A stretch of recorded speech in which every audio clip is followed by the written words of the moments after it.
Page 9.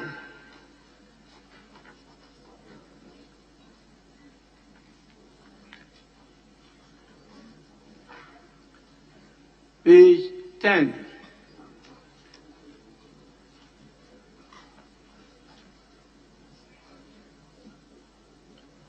Yes, Honorable Member. Mr. Speaker, thank you. Page 10, item 12, line 2, in which he paid, I think it should be she, because it is referring to Miss Zuwaira Ibrahima. Thank you. Yes, Honorable Member, you are right. Honorable Zuwaira Ibrahima is a she, not a he. Page 11. Honorable Ablakwa. Let's go to right on the speaker. Item number 13 at page 11. The last line. It should be knowledge. Grows with superior knowledge in cyber warfare. Not knowledge with a D. The D should be deleted. Thank you, Mr. Speaker. Yes, table office take note. Yes, Honorable Member for Medina. Thank you very much, Right Honorable Speaker. Honorable Speaker, I rose to do correction on page 10 earlier, and I'm referring to paragraph 11. Honorable Speaker, the statement which was presented to the House yesterday described Mr. Ibrahim Mohammed as a member of the Fix the Country movement. There was nowhere in the statement where he was referred to as a social media activist. So if the records could be corrected to reflect what was presented before the House. Thank you. Yes, I wasn't here when the statement was made. I'll have to cross-check from the statement. Right now, Speaker, I have a copy of the statement. You have the copy? Yes. Yes. The second paragraph of the statement read clearly that the late Ibrahim Mohammed was a member of the Fix the Country movement.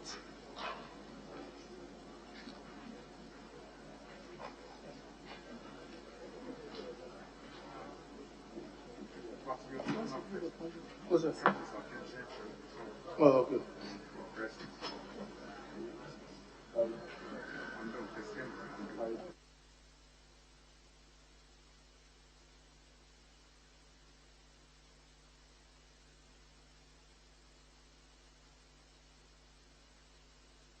Yes, table office, kindly take note.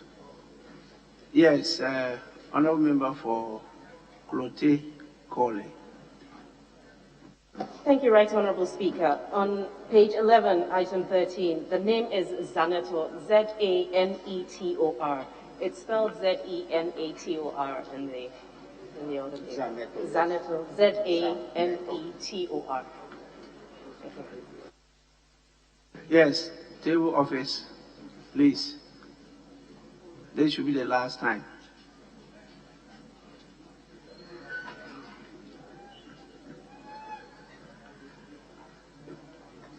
Yes, Honorable Member. Thank you very much, Right Honorable Member. On page 11, item number 13, the last line, it reads, the group with superior knowledge in cyber warfare. There is an error with the spelling of knowledge. The omission of E. Sorry? The omission of E in the knowledge. Okay, thank you very much. I think Honorable Ablakwa drew our attention to it. Page 12.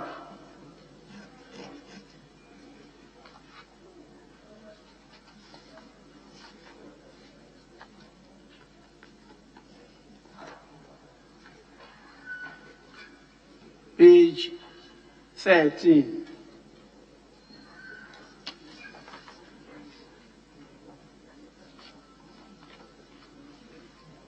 Page 14.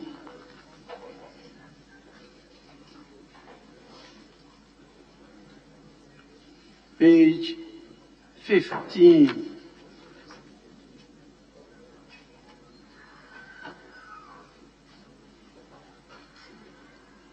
Page 16.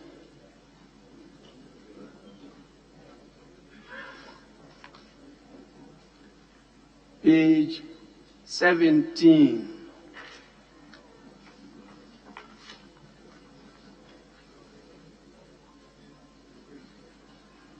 Page 18.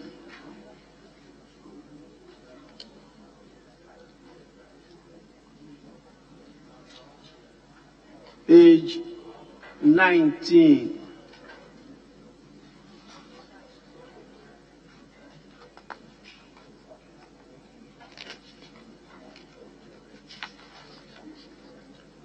Page 20.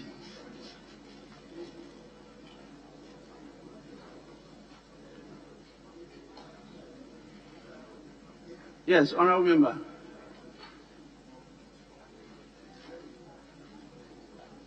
Page 21.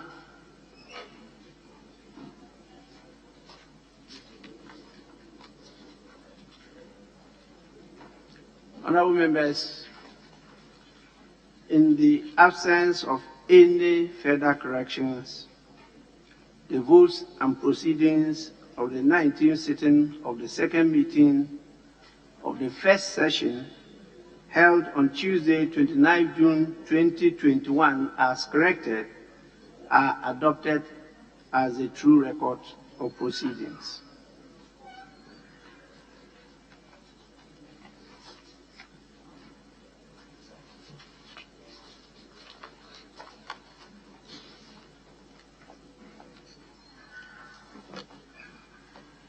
I have a copy of the official report of Friday, 28th May 2021.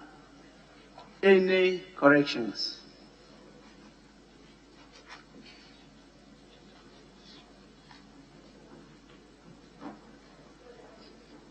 Yes, Ablakwa. Thank you, Right Honourable Speaker. Right Honourable Speaker, at the cover page, item number 2 under statements, National Health Insurance Authority's reimbursement of public health services at the primary health care level. It should be PHC and not PAC. The PAC looks like the Public Accounts Committee. Thank you, Mr. Speaker. Yes, table office, take note. Any other corrections? Honorable members, the official report of Friday, 28th May 2021, as corrected, represents the true record of proceedings.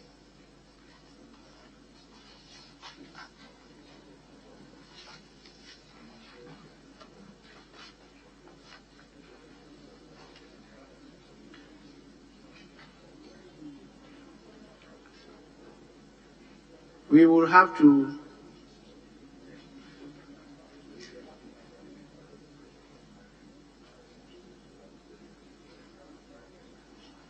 move to item 5.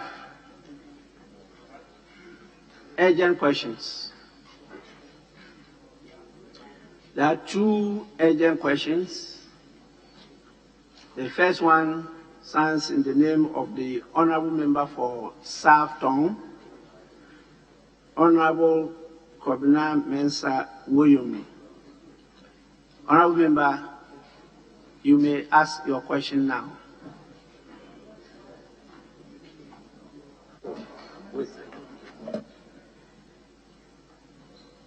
Yes, Majority Chief Whip. Speaker, if you may indulge me, the minister slated, the Minister for Youth and Sport, called that he is on his way and he had an emergency on his way here. So, if Speaker may permit, if we could jump on to the next urgent question for the Agric Minister while we wait for the Minister for Youth and Sports.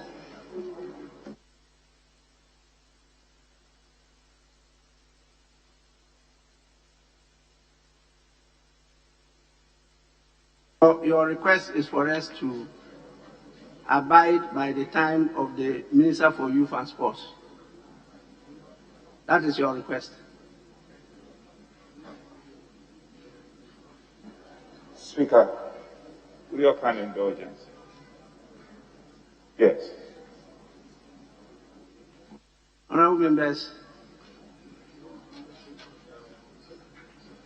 particularly the member who is proposing the question, he said the minister is on the way and we should wait until he arrives. So his appeal is for us to take 5B first whilst waiting on the minister.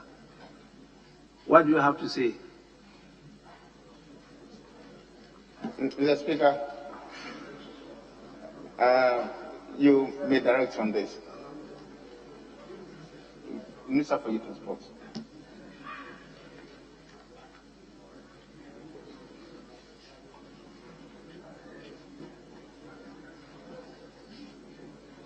Yes, Minority Chief Whip. Thank you, Mr. Speaker. Mr. Speaker, since we have other questions, we will not mind taking the others so that if, since he claims the minister is on his way, I'm sure by the time we are done with the other questions, the minister should be here.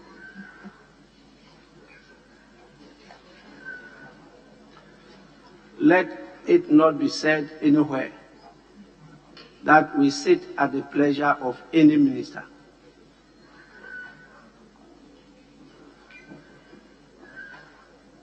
Yes, I will grant that because he added there was an emergency. He didn't elaborate on the nature of the emergency. So that's the only one that can convince me to exercise my discretion in his favor. If not, please, we cannot abide by the time of ministers. With this, we move on to question 5B. Stands in the name of the Honorable Member for Buem, Honorable Mr. Idi Kofi Adams.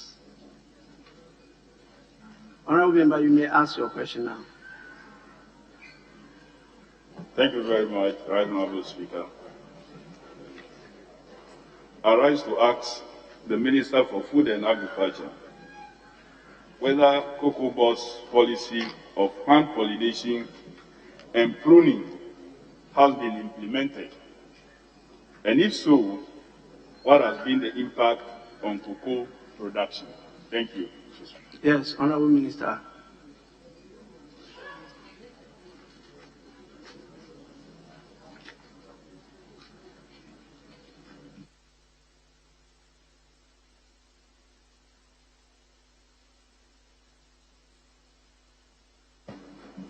Thank you, Mr. Speaker.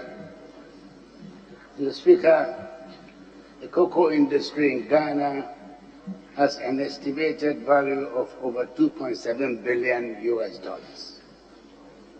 The industry is the highest agricultural export earner, accounting for 20 to 25% of total export earnings of this country, and representing at least 3% of GDP. The cocoa sector employs directly and indirectly over 3 million people, and this translates into about 10% of Ghana's population, making it the central pillar of the economy.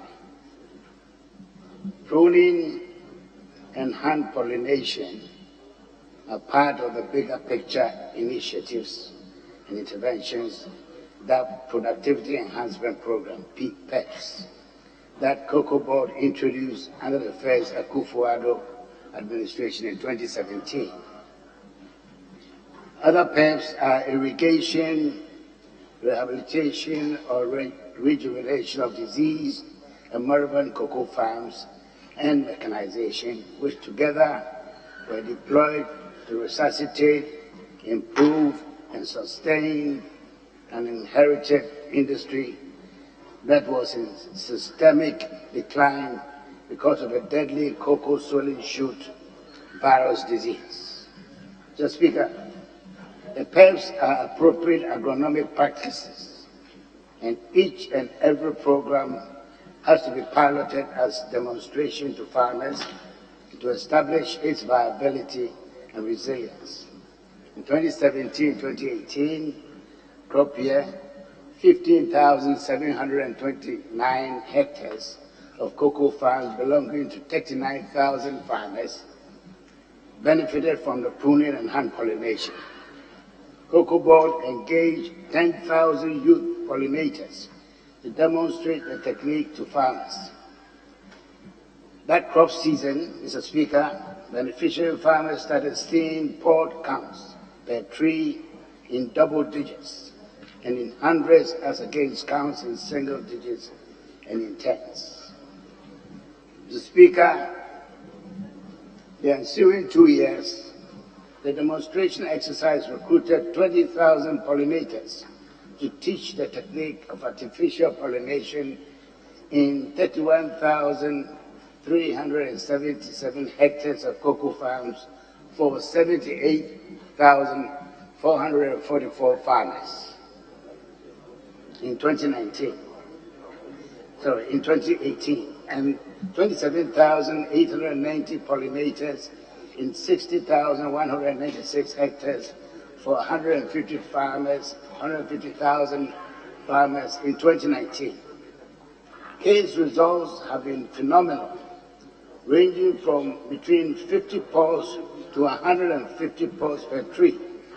Some farmers have made extraordinary records as high as 900 pods per tree, 1,200 pods, and 1,800 pods per tree through effective pruning, hand pollination, and fertilizer application. The majority of farmers have also moved from less than 3 bags per acre to 10 bags per acre. Having successfully piloted pruning of cocoa farms for 3 years running, it was decisively scaled up in 2020. For the first time in Ghana, Cocoa Board supervised cocoa farmers across the country to prune over 1.1 million hectares. That's nearly 2.47 million acres of cocoa farms last year. This massive record of pruning could not have been possible without the introduction of 100,000 units of motorized pruning machines. The country moved from less than 10% pruning to 100% pruning, and 30,000 pollinators were engaged to continue with a demonstration of hand pollination. Mr. Speaker, the cocoa industry is undergoing transformation. The impact of the full-scale application of pruning has started manifesting. With good rains and fertilizer application, our farmers have harvested cocoa throughout this crop season from October to date. The overall crop outlook points to a record production for 2020-2021 crop season, which ends on 30 September 2021. Thank you, Mr. Speaker.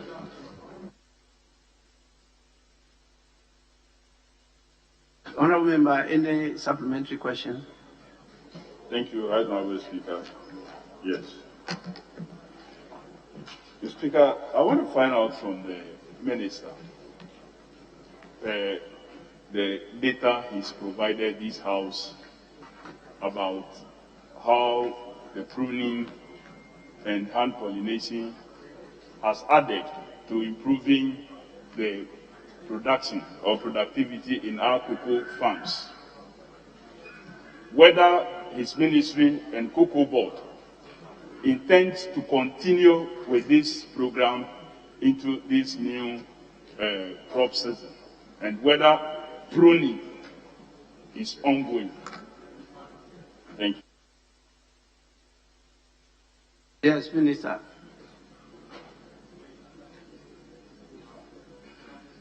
The Speaker, this is precisely what this government intends to do, and for which we have raised $600 million from the African Development Bank and a group of banks in Asia and in Europe to revive the cocoa industry. It's only part of it. There are other aspects that are not in the question, which I'll be able to answer. But definitely we intend to cover the whole nearly 2 million hectares of cocoa under cultivation. And the last year we made fantastic progress, as I've mentioned, and we continue to do so until all cocoa under cultivation in this country are covered by these practices. Thank you.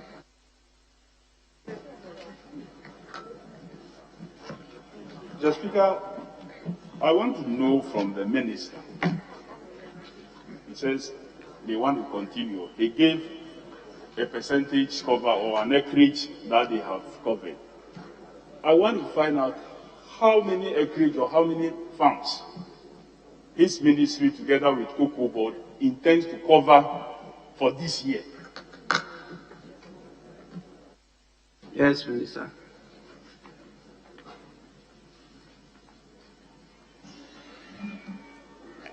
Mr. Speaker, I don't have that statistic, but definitely the objective is to cover all area under cocoa in this country, and I've given the information on what has been done so far. But it is our intention to make sure that every cocoa farmer in Ghana benefits from these agronomic practices. Thank you. Mr. Speaker, I don't think the minister have answered my question. So is it that they will cover every farm this year, or they will cover some farms this year? And per the budgeting process, what was estimated for pruning and pollination, and the acreage they really intend to cover, and the spread of this program in all the cocoa regions? Honourable Member, is supplementary. You are asking so many questions in one supplementary question.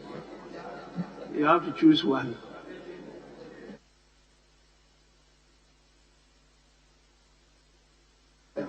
Mr. Speaker, the minister has all the information, and he will be able to help the House and to help the farmers also plan. That's why there's a lot. Well, we go by our rules. So if our rules don't permit it, definitely I will not. If there are too many for you alone, the better thing to do is to distribute to your colleagues. And they will do that for and on your behalf. I take a cue from that. I want to find out from the minister how many more persons will be employed onto the pruning and hand pollination program this year, and considering the seasons we find ourselves and the rain patterns, whether we are not too late with the pruning exercise. Thank you. Yes, Minister, I'm told you have all the answers, so you can make available all the answers to the good people of Ghana. Mr. Speaker, I just churned out a whole lot of statistics, and I think I've overwhelmed the honourable member with all the information I've given. But everything I've said goes to answer the question that he's asking. If he wants me to repeat it, I can repeat it, but everything is there. Thank you. Ranking Member Health. Most grateful, Mr. Speaker. Mr. Speaker, will the minister admit that this policy or program has not fully been rolled out and cannot be described as such because it's still at a pilot stage? Because more than 90% of the cocoa farmers or cocoa farms in this country have not been captured under this program. Well, the question is that the program is still at its pilot stage. Is that the case?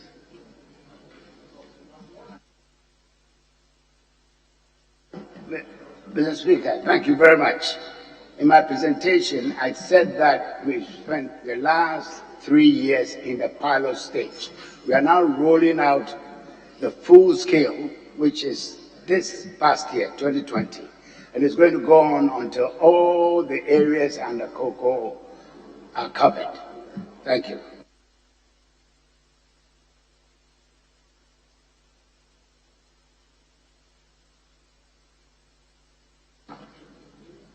Well, can we now move on to the first urgent question, or the minister is not yet in? Yes, Chief Whip. Speaker, if you may discharge the minister for... I just want to know, before I discharge, you do your work, leave the rest for me. Is he in?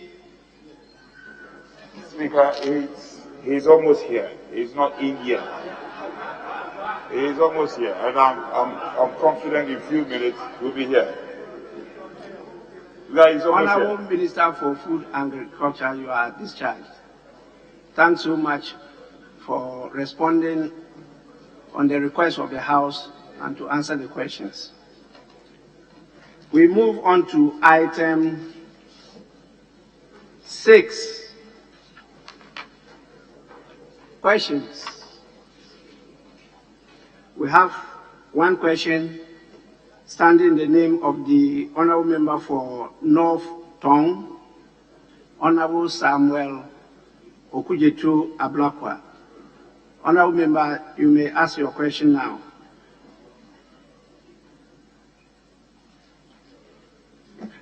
Very grateful, Right Honourable Speaker. Right Honourable Speaker, I rise to ask the Honourable Minister for Lands and Natural Resources the legal and policy justification for the banning of excavators in the ongoing fight against illegal small-scale mining, also known as Galamsey. I'm grateful, Mr. Speaker. Yes, Honorable Minister, even though we talk about legal, and you are not the Attorney General, but since you are the Minister for the sector, I'm sure you are capable of responding to a question. Yes, please. Thank you, Mr. Speaker. Mr. Speaker, at the outset, a recap of the background and history of small-scale mining in our country will give the House a much proper context and basis for government's action, which will hopefully situate my answer in the most appropriate context of the current situation. Mr. Speaker, the issue of illegal mining and how to deal with it is historical and complex. Our history tells us that in pre-colonial times, our forefathers were panning for gold, and the chiefs and people had absolute control over all minerals found on their land. Indeed, when the colonial government, through the Crown Lands Bill of 1894 and the Lands Bill of 1897, attempted to vest the power to grant mineral concessions in the governor, the people rejected it fiercely. The rejection of these bills resulted in a compromise which led to the passage of the first legislation that regulated mineral rights, the Concession Ordinance number 14 of 1900. Under this ordinance, citizens were so free to grant concession to whoever they desired, subject only to customary laws on ownership of land. Mr. Speaker, after independence, however, and following the report of the Commission of Inquiry into Concessions, the Minerals Act 1962, Act 126, was passed, and for the first time, vested all minerals in their natural state in the President on behalf of the people of Ghana. While this has been the state of the law since 1962, it is not uncommon for people to give out their farmlands for purposes of mining without recourse to the government. Throughout these years, however, and even after the Minerals Act of 1962 was repealed, by the Minerals and Mining Law 1986, PNDC Law 153, small-scale mining activities remained largely informal until 1989, when the Small-Scale Gold Mining Law 1989, PNDC Law 218, was passed to regularize small-scale mining and to reserve it for citizens of Ghana.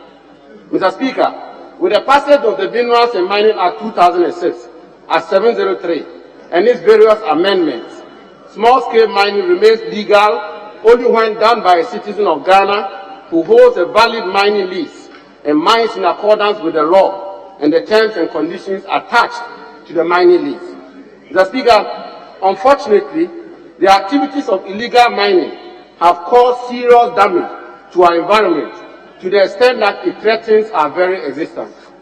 Over the years, beginning with the enactment of the law on small-scale mining in 1989, successive governments have employed the use of different measures to deal with the menace of galamsey, albeit with limited rate of successes. We are now compelled to take these measures because the activities of these illegal miners result in irreparable damage and harm to humanity and to current and future generations. Now to the substantive question. Mr. Speaker, first of all, permit me to clarify the nature of the operation being carried out by the security services. What is being done is decommissioning or demobilization of equipment used in destroying our forest cover and water bodies to make them incapable of being used for such illegalities. Mr. Speaker, as I have indicated on several occasions, when a country is confronted with an extraordinary problem, extraordinary measures ought to be deployed. The use of heavy machinery, such as excavators, for illegal mining in and or near our forest reserves and water bodies is an extraordinary problem, which requires the use of extraordinary measures to deal with. There has been a debate as to whether or not it is legal and or prudent to demobilize these equipment, which are being used to destroy our river bodies and forest cover. I will now proceed to give the legal and policy justification for the action of government. Legal justification. Mr. Speaker, Article 36(9) of the Constitution, which forms part of the directive principles of state policy and which is supposed to guide all citizens, the executive, the legislature, and the judiciary in the application and interpretation of the Constitution and any other law, as well as in taking and implementing policy decisions, states as follows, and I quote, "The state shall take appropriate measures needed to protect and safeguard the national environment for posterity, and shall seek cooperation with other states and bodies for purposes of protecting the wider international environment for mankind." Again, Article 41K of the Constitution, under the same Chapter 6, provides, and I quote, "The exercise and enjoyment of rights and freedoms is inseparable from the performance of duties and obligations, and accordingly, it shall be the duty of every citizen to protect and safeguard the environment," end quote. Mr. Speaker, the combined effect of these two articles of the Constitution is that citizens who seek protection of the law have a duty to protect and safeguard the environment, and the state, as the custodian of the environment, has a duty to take measures necessary to ensure that the environment is protected for posterity. One of such measures the state has adopted after several unsuccessful attempts is to decommission equipment used in illegal mining so that the perpetrators of these heinous crimes do not go back to continue the illegality with the same equipment. Mr. Speaker, whilst a lot of attention is focused on those who mine without license, there are a lot of illegality that are perpetrated even by persons holding valid mineral rights. These include mining in unauthorized areas, including the red zones, contrary to Section 89 of the Minerals and Mining Act 2006 at 703. Drawing and using water without the requisite permit from the Water Resources Commission, contrary to Section 17 of Act 703. Mining without regard to good mining practices and environmental protection, contrary to Section 93 of Act 703. And using mercury, contrary to Regulation 473 of the Minerals and Mining, Health, Safety, and Technical Regulations, 2012, LI 2182. The President of the Republic, His Excellency Nana Addo Dankwa Akufo-Addo, was spot on when, on Wednesday, 26 May 2021, he said in his address at the sword casting ceremony for the construction of the Law Village of the Ghana School of Law, that, and I quote, "Indeed, a person in possession of a valid license but undertakes mining in water bodies or mines unlawfully in protected forest zones also commits an illegality," end quote. I am advised by the Honorable Attorney General that the action being taken by government in this regard is within the remit of our laws. Again, like the President of the Republic said, quote, "No rights can accrue to or flow from." As far back as 1775, in Holman and Johnson, 1775, 1 Corpus Report 341 at 343, is that, and I quote, "est tepi causa non oritio actio," end quote, which literally means, quote, "from a dishonorable cause, an action does not arise," end quote. This principle of law has been applied in a long line of cases in our country, including the case of Takrady Flour Mills Limited versus Samia Fari, 2005-2006, Supreme Court of Ghana Law Report 882, where our Apex Court, the Supreme Court, speaking through the renowned Answer JSC, held as follows, and I quote, "The law was settled that no one could found an action on an illegal act, where the express words of a statute expressly prescribed or forbade a transaction which a plaintiff sought to enforce. No court will lend its assistance or give effect to it," end quote. Mr. Speaker, in addition to these acts being illegal and criminal, they are contrary to the duty of citizens as enshrined in Article 41K above stated. This constitutional provision makes it abundantly clear that the enjoyment of rights is inseparable from the performance of the duty to protect the environment. Indeed, the Supreme Court, again, on several occasions, beginning with the cases of Attorney General versus Faro Atlantic Company Limited, 2005 to 2006, Supreme Court of Ghana Law Report 271, through Attorney General versus Balkan Energy Limited, 2012, to Supreme Court of Ghana Law Report 998, to the Wyoming, Waterville, and Isophoton line of cases, held that no right can accrue from an unconstitutional act. In the recent case of Eston Cubic Limited versus Attorney General and others, delivered on 14 June 2018, the High Court in Kumasi was emphatic that a person who used equipment illegally for mining was not entitled to any monetary compensation from the court. Mr. Speaker, I am not oblivious of the provisions of the Minerals and Mining Amendment Act 2020, Act 995, which requires seizure of the equipment used for illegal mining, the successful prosecution of the people involved, before confiscation of the equipment and eventual disposal by the Minister for Lands and Natural Resources. It is my submission, however, that this law contemplates equipment that are easily retrievable and which can conveniently be carried from their site to a safe place. The equipment being decommissioned, however, are mostly found very deep in the forest, where they cannot be brought out without causing further damage to the forest, or found on water bodies, which makes them near impossible to bring them out without destroying the water course. In addition to this, the illegal miners mostly remove the control boards from these machines, making them impossible to remove. Mr. Speaker, under such conditions, in accordance with Articles 34(1) and 36(9) of the Constitution, the law must be interpreted to protect and safeguard the national environment for posterity.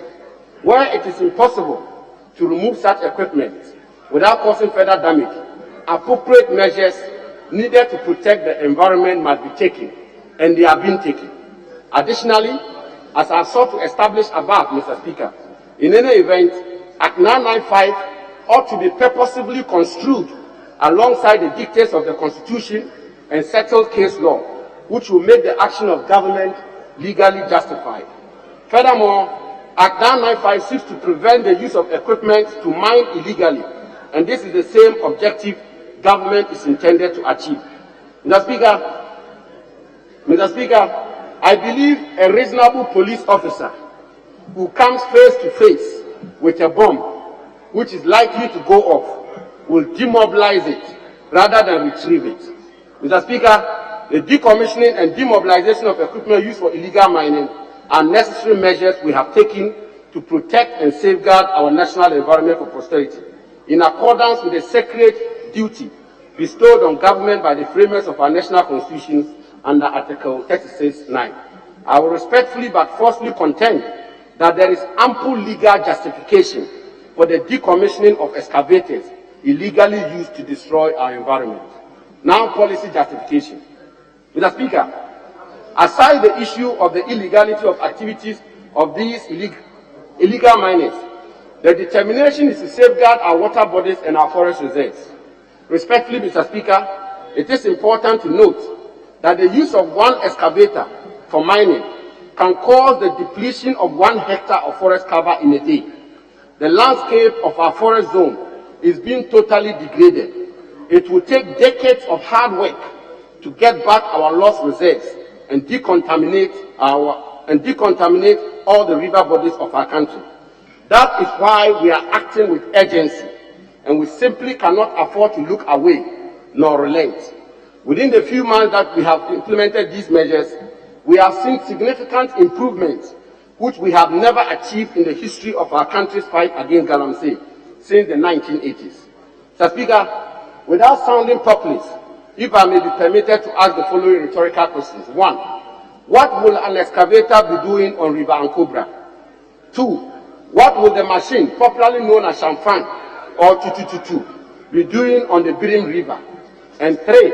What will be, by any stretch of argument, the legal or policy justification for the use of excavators to mine on River Prague?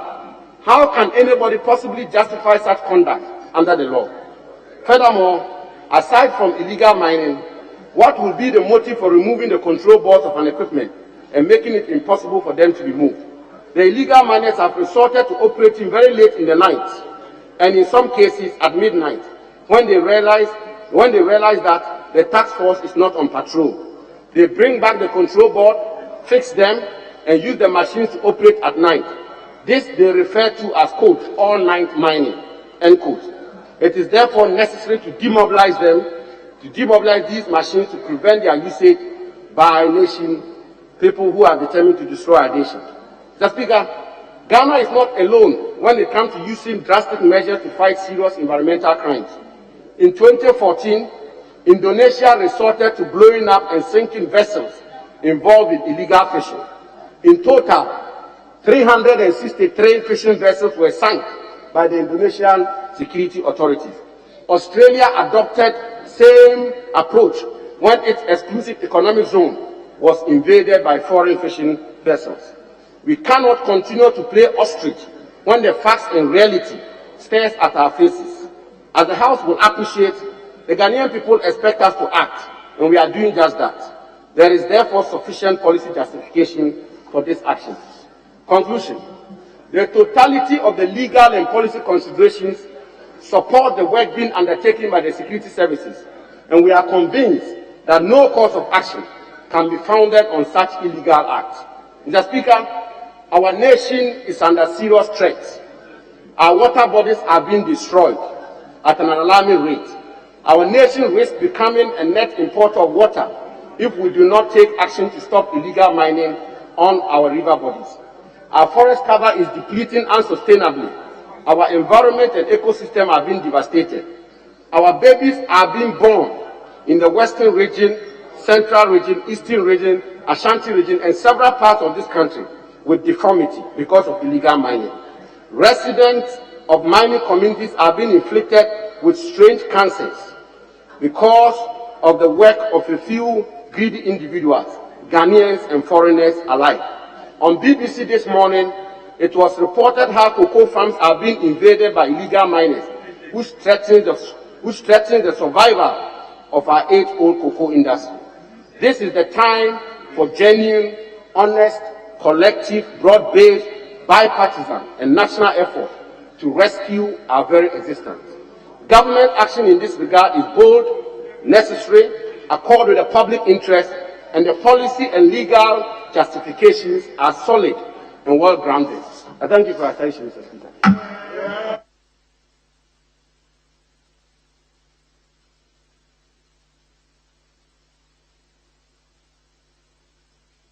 Honourable Member, supplementary questions.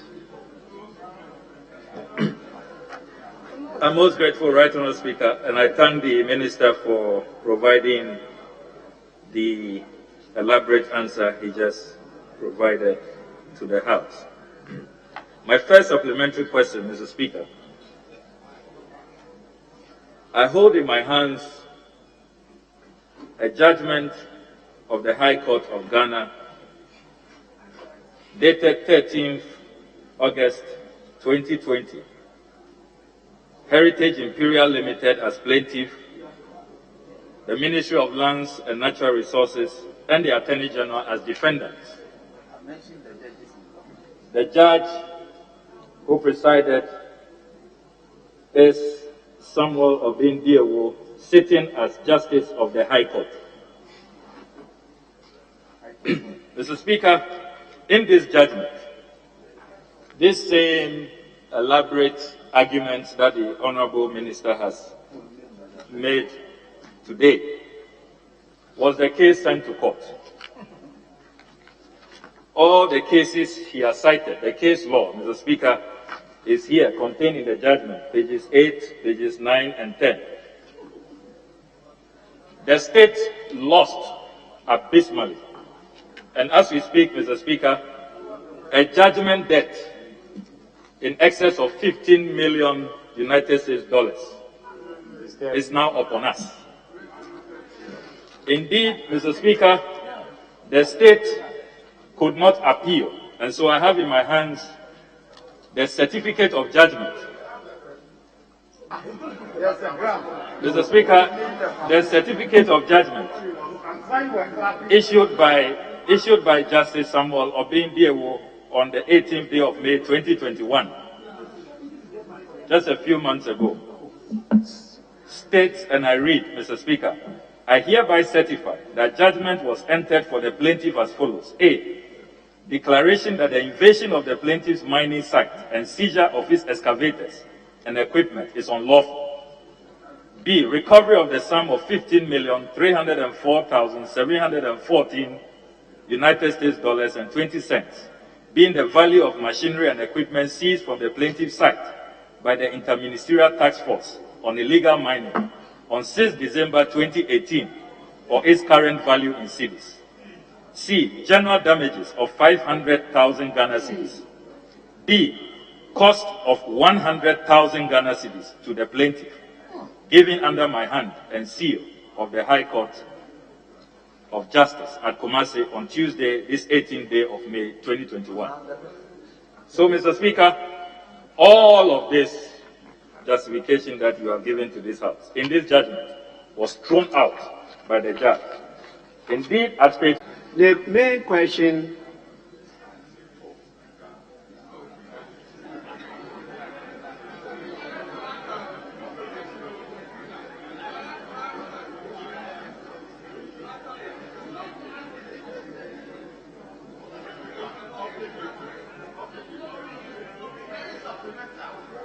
I see the minister is itching to answer, so I'll permit him to do so.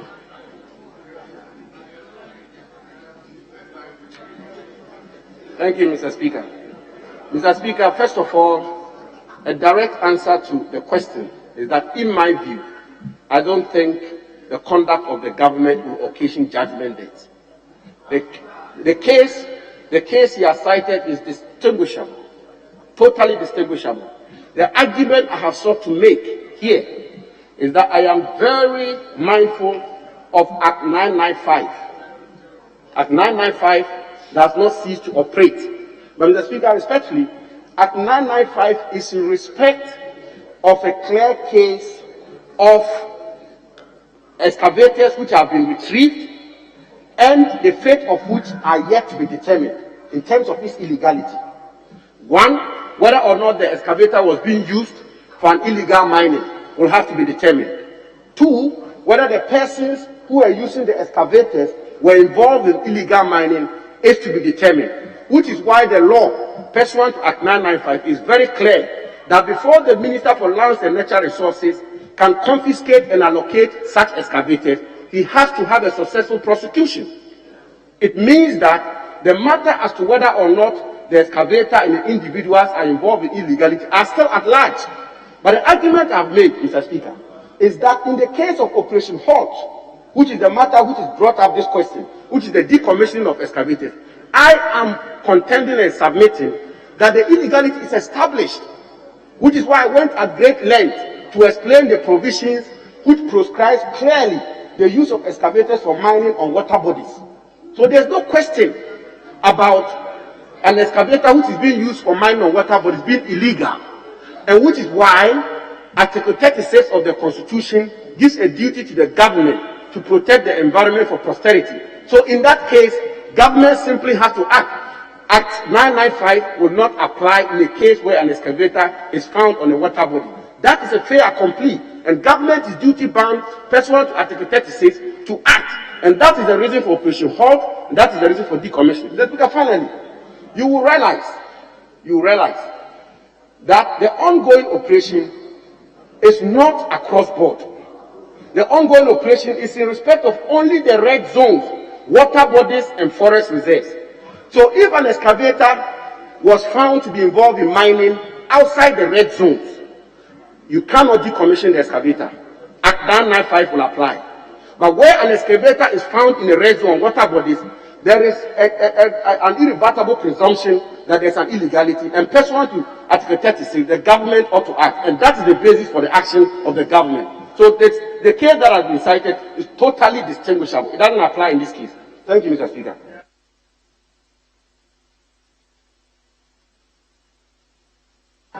Yes, Honorable. Mr. Speaker, my second supplementary question. The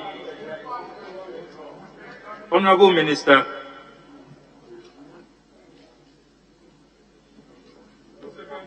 is telling this House that he would use an illegality to fight an illegality. That's what you are telling this House. Because Act 995 is very clear, Mr. Speaker. Section 8 of Act 995, where a person is arrested for an offense under subsection 3, 5, 6, or 7, any equipment used in or associated with the commission of the offense, and any product derived from the commission of the offense, shall without regard to the ownership of the equipment or product be seized and kept in the custody of the police. 9. A court that convicts a person for any offense under subsection 2, 3, 5, 6, or 7 shall, in addition to the penalty that the court may impose, order the forfeiture of the equipment or product seized under subsection 8 to the state. The minister shall, within 60 days after the confiscation of the equipment or product, allocate the equipment or product to the appropriate state institution and publish in the Gazette the name of the state institution to which the equipment or product is allocated. In this section, court includes the circuit court. Mr. Speaker, this is the law, which this House amended as recent as 2019. Can the minister tell this House why he is not using this law? Why are you not complying with Act 995?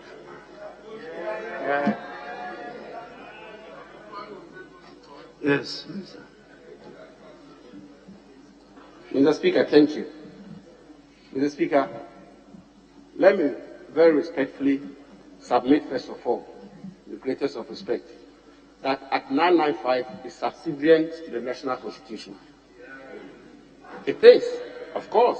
The Acts of Parliament, the Constitution takes precedence over the Act of Parliament. There are senior lawyers here. that is not in doubt, Mr. Speaker. That is not in doubt. That the Constitution takes precedence over Acts of Parliament. That's a fact. Article 11 of our Constitution says so. Mr. Speaker, that's the hierarchy of laws. Number two, what I have sought to explain, and with the greatest respect to my friend and the member from Northtown, is possibly not getting the distinction I'm trying to draw. Mr. Speaker, the distinction is that Act 995 becomes applicable when the question of the illegality of the excavator or the operation in which the excavator is involved is still an issue. I am submitting that pursuant to Article 36 of the Constitution, which gives a duty to the government to protect the environment for posterity, which is why I pose the questions. What will an excavator be doing on River Pra? Unless I'm being told, Mr. Speaker, that there could be a possible legal determination as to whether or not an excavator which is found on a river body and mining is legal or not legal. If that was to be the suggestion, then, Mr. Speaker, I will concede. But it is my contention and submission that when an excavator is found on a water body mining, the question about its illegality or not is not an issue. Of course, it's not an issue. There is a rebuttable presumption that is not an irrebuttable presumption that is not an issue. Finally, and so I am saying that Operation Halt is in respect of only water bodies and forest reserves, and therefore Act 995 becomes applicable only when we are dealing with excavators outside the red zones. And pursuant to Article 36 of the Constitution, the conduct of the government to protect the environment for posterity, it's not in question and cannot be legally questioned. There's a distinction. There's a clear distinction between the line of argument you are making and the argument I'm making. I am making the constitutional argument which bestows a sacred duty on the government to protect the environment, and which is the basis upon which the government is actually taking the action that they are taking. So there's no issue with it, Mr. Speaker. Thank you.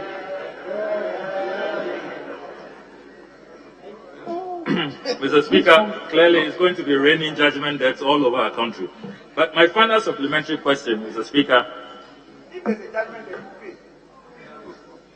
would the Honourable Minister concede that we may be losing a golden opportunity with this decommissioning, demobilization, which are euphemisms for burning excavators? Are we not losing a golden opportunity where, if you confiscate the excavators, you can identify the chassis numbers, and these chassis numbers will lead you? Now it's a computerized system at DVLA, at the Customs Division of the GRA. We can know the owners, the masterminders of this illegal activity, which we all accept that it is bad for our well-being, is destroying our country, it's an existential threat. We must be interested in going into this matter, getting to the bottom, identifying the financiers, the overlords, the kingpins. So shouldn't you be considering rather using the excavators, tracking the chassis numbers and letting that lead you in this computerized system that we now operate at DVLA, customs and all of that, to get to those who bought them, who imported this equipment, so that through that we can properly be fighting the Galamsey menace instead of this route that you have opted for.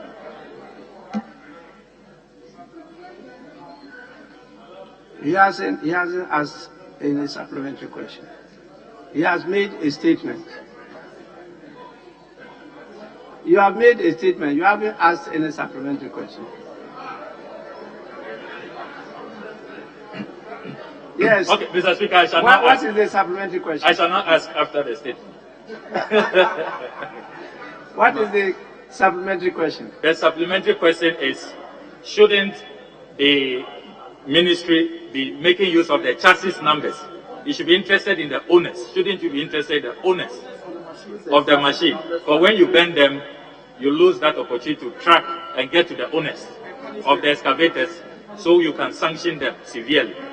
So the question is, should the ministry not be interested in the chassis numbers on the excavators, Knowing the owners. so that we can get to the owners and deal with them. My question is clear. Your question is not clear.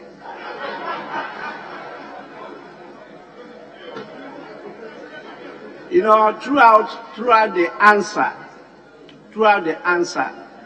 there was no occasion when there was reference to the particulars of the vehicles, as to raise issue of chassis number, ownership, and that kind of thing.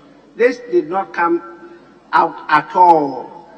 And so I allowed you to make that long statement because I thought you were going to make a proper foundation and then put across your supplementary question, which you failed to do. And now you are just trying to inject something for the minister to respond to, which doesn't arise from the question and answer that is on the question paper, the order paper. So I will still give you the last chance. Try and maneuver your way out.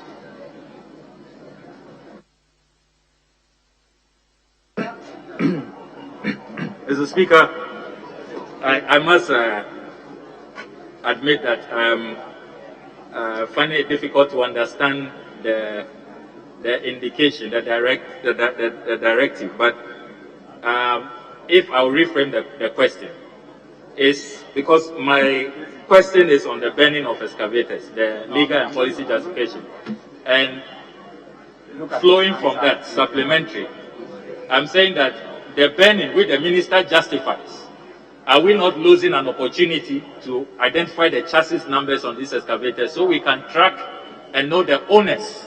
Why are you not just talking about the ownership of the vehicles? Yes, why are you the going ownership. to the chassis numbers and the rest? Why? You don't need to go to that extent. Okay, the ownership. Okay. I get you, Mr. Speaker. So, Honorable Minister, are you interested in the ownership of the excavators?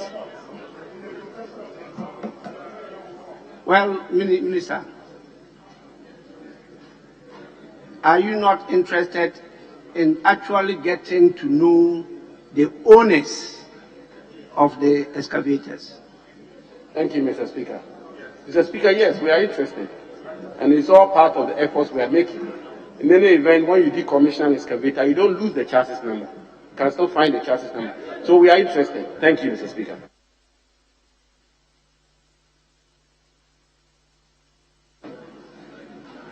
One, 2, 3, 4, 5, 6, 7, 8, 9, 10, 11 more people waiting for supplementary.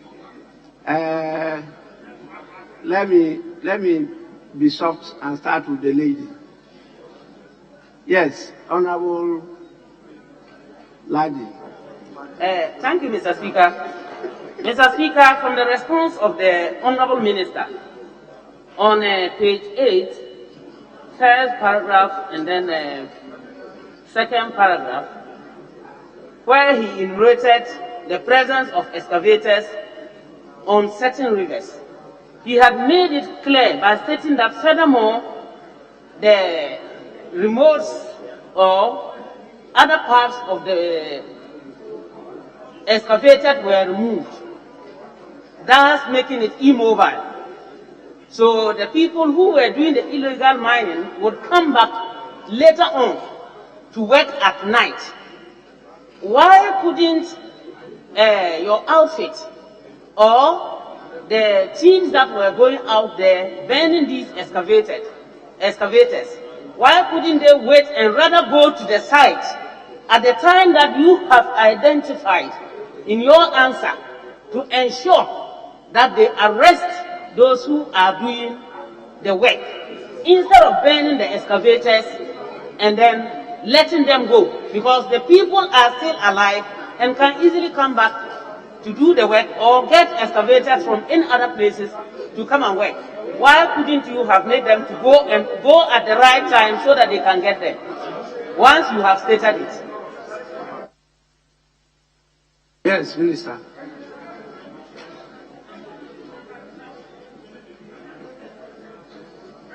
Mr. Speaker, thank you. Mr. Speaker, first of all, we need to also ask ourselves the very important question as to why it is the case that this is just about the only time we are making such a big impact on illegal mining in our country since the 1980s. My view is that the decommissioning of excavators has some impact and has some contribution to the state for the situation we find ourselves in. But my direct answer to the honorable member is that we are not employing just one set of measures. The measures we are employing are multifaceted. So we are interested in arresting the people who are involved in the mining. There is a strategy to deal with those who mine in the night, as well as the decommissioning of excavators. We found the decommissioning a very potent tool in dealing with illegal mining so that we can protect our environment and protect the existence of this country. That is the reason for the kind of activity that we are involved in. We are not dealing with it from one pronged approach. It's a multifaceted approach. Thank you. Honorable Mama Yarga. Thank you very much, Right Honorable Speaker. Right Honorable Speaker, the question to the Minister is to find out the legal and policy justification for the burning of excavators. He refers to burning as decommissioning. Burning is burning. So the policy and legal justification for the burning of excavators. When government took a policy decision to confiscate after a legal determination, government came to this parliament and this parliament enacted the amendments to the Minerals and Mining Law to permit prosecution and seizure. So when you take another policy decision to burn excavators in water bodies, you are to come back and communicate that policy decision and have a law backing you to do that. The question is, do we have a law in Ghana today that justifies the burning of an excavator simply because it was found in a water body? That's the question.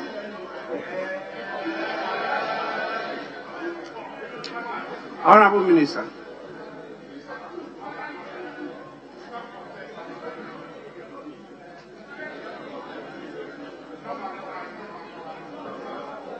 Thank you, Mr. Speaker.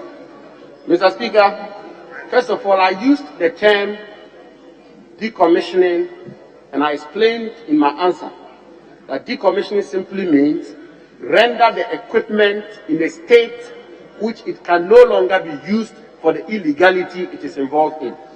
So the security services, they may burn, they may crash it down, they may, whatever, they may take whatever parts out of the machine. The most important thing is demobilize it so that it can no longer be used for the illegality it is being used for. So that is the definition of decommissioning. How they go about it is really left to the security services.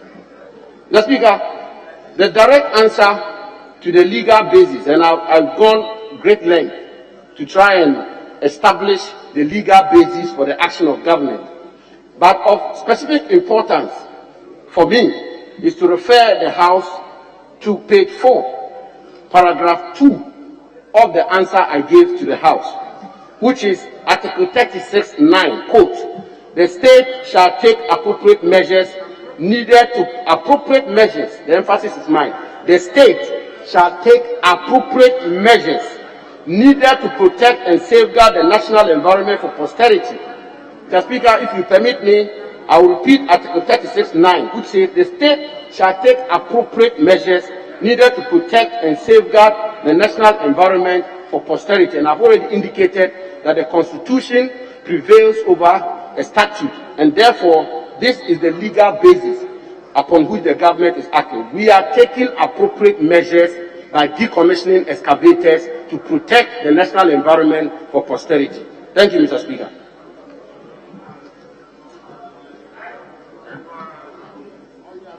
Yes, Honorable Dominic Ayine. Thank you very much, Right Honorable Speaker. Does the minister understand that appropriate measures as used in Article 36 of the Constitution includes legislative measures such as Act 995? Yes. Yeah. Does he understand it? Yes.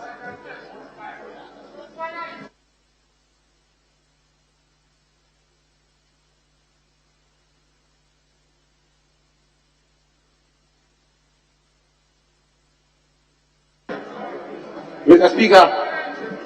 Speaker, first of all, if I may be permitted, when your law lecturer asks you a question on law, it's unfair. Mr. Speaker, but if I may attempt an answer, the directive principle of state policy, which I've already explained in my answer, is to guide government policy, is to guide the conduct of government, and indeed the provisions of the Constitution vest legal mandate and authorities in any body, whether the legislature or the executive or the judiciary or a citizen, a legal mandate to act. And the provisions of Article 36 are very unequivocal and emphatic that the government shall take appropriate measures. That vests legal authority in the government to take appropriate measures to protect the environment. Thank you, Mr. Speaker.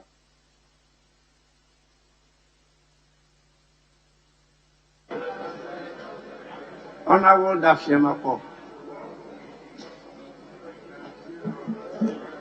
Mr. Speaker, I thank you. The minister, in his response to the second supplementary question by the honorable member who asked the question,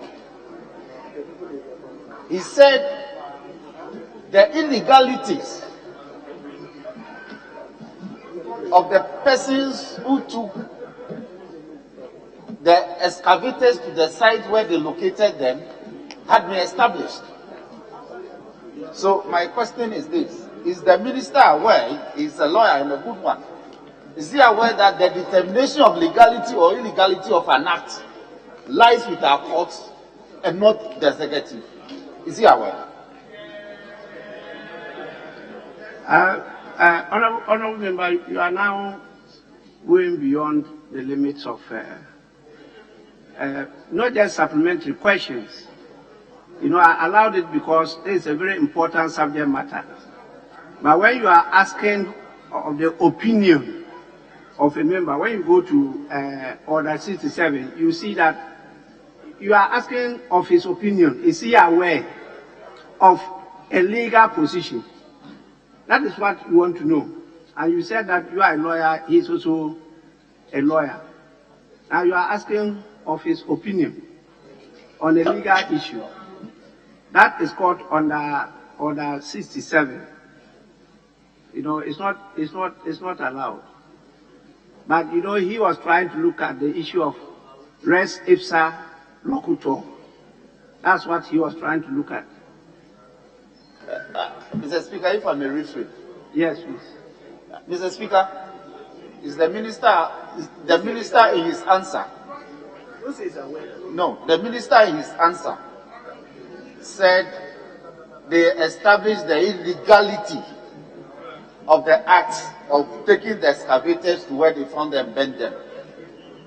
Would he be kind enough to tell the House the means, the processes they used to establish the illegality of where they located the excavators? I just told you that he's applying the principle of res ipsa.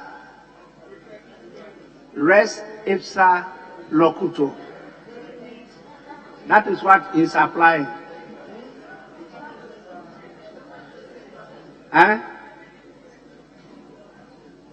Your colleagues are saying you should explain the meaning to them. You should explain the meaning of res ipsa to them. Now, Mr. Speaker, res ipsa loquitur simply means, what you want to do? Simply means a thing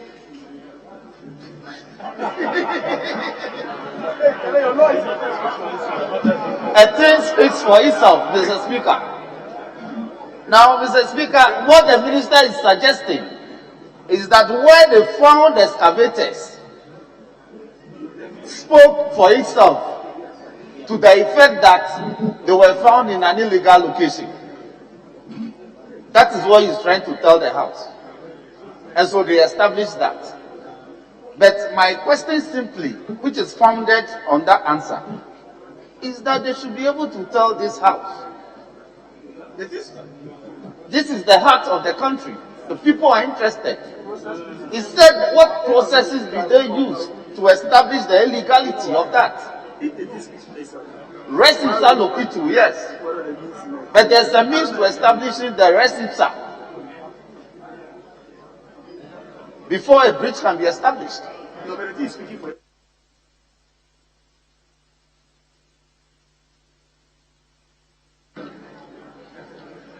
Yes, Honorable Member for Medina.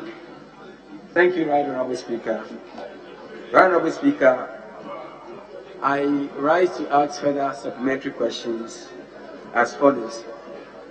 Since the decommissioning or the burning of excavators are not expressly provided in the Minerals and Mining Act and its amendments, why didn't you apply to the court for an order to carry out those decommissioning or burnings?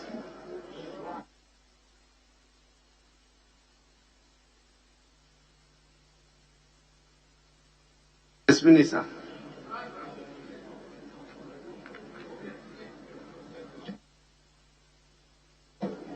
Thank you, Mr. Speaker. Mr. Speaker, as I said earlier, we are clothed under the provisions of our national constitution. And as I said also, I've been advised by the Attorney General that the action of government is grounded in law. And therefore, I will not find it necessary to take the extra step of going to seek for a court order. I've been properly advised that the laws of our country sanction the conduct of government. And the conduct of government, Mr. Speaker, is to protect our national environment. Our environment is being degraded.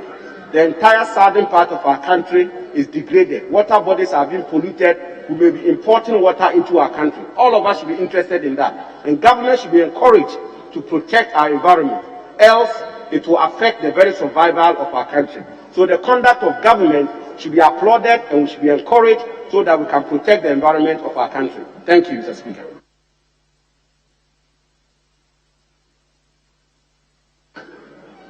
Yes, Honorable De La Sua.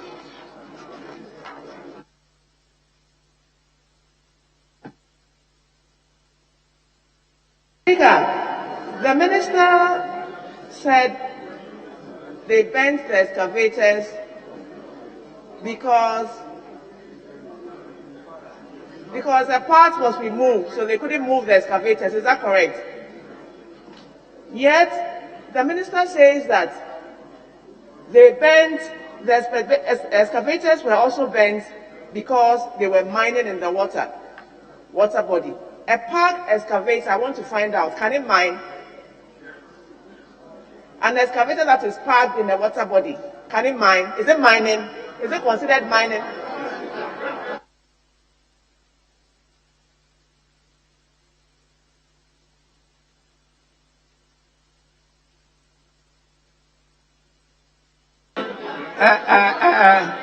Honorable Minister, the question is, excavator parked in water, can the excavator mine?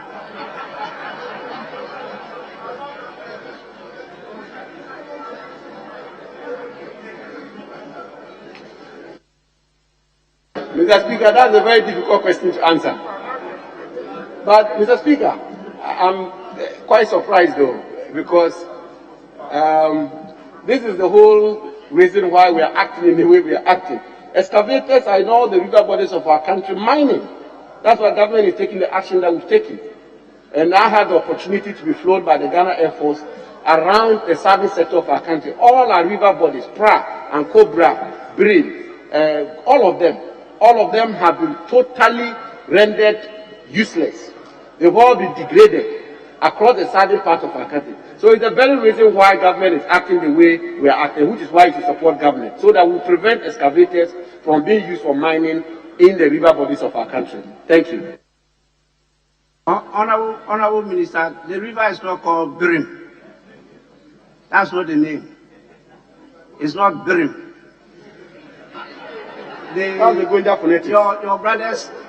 Your brothers who pride themselves with surviving through the water will tell you the proper name.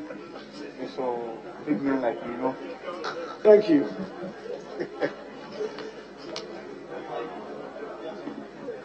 It's honorable. Honorable Speaker, I'm glad that you understand what we call human pollution. And you want to us to get the name right. Birim. The river Birim. Yes, please. Yes. I'm grateful to you, Honorable Speaker. Birim. Yes, Majority Leader. The Speaker, unfortunately, the correct pronunciation of Birim or Birim will not be captured in the Hansard.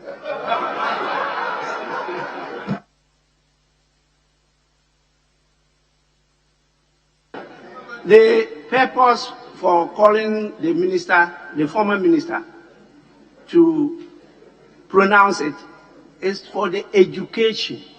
I didn't say for it to be captured in the Hansard. If you want to announce your presence, you may do so. Yes, Minority Leader. Speaker, I have followed the minister's response to the Honorable Okujeto Ablakwe's question on the legal justification for the burning of excavators in the fight against illegal mining. Mr. Speaker, the minister in his answer have so heavily relied on Article 36. Mr. Speaker, the directive principles of state policy. And Mr. Speaker, with your indulgence, may I refer him to Article 34(1), upon which I shall premise my supplementary question. The directive principles of state policy contained in this chapter shall guide all citizens, including owners of excavators, Parliament, the President, the Judiciary, the Council of State, the Cabinet, political parties, and other bodies and persons in applying or interpreting this Constitution or any other law. Mr. Speaker, further to the minister's answer, he finds comfort and justification in Article 36 as providing the legal basis for burning of excavators. I fail to see same. But Mr. Speaker, will the minister, in pursuit of the directive principles of state policy, appreciating the public significance and the present determination to fight illegal mining, come to this august house to request for legal backing by way of legislation to make burning of excavators lawful? Thank you.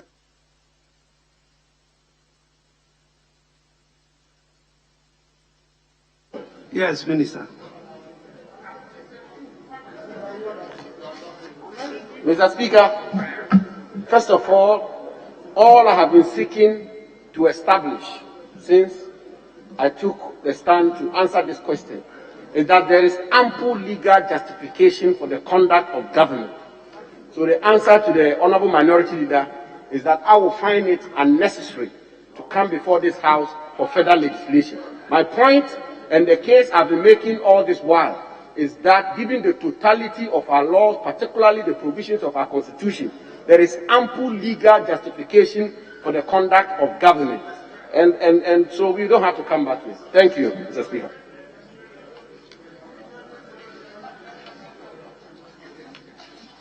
Well, you know, the heart of the question is actually on banning of excavators. Your question, I should say your answer, dwelt more on decommissioning and demobilization. And then you quoted a number of judgments and all those things. That is where your focus was on, but not on the issue of banning. And so you use general terms, which you want to subsume banning as part of it, but actually it was not focused on banning. I allowed this length of time because this is a very serious matter of public interest. And I myself will be heard on this matter sooner than later as to how we could fight together to stop the menace.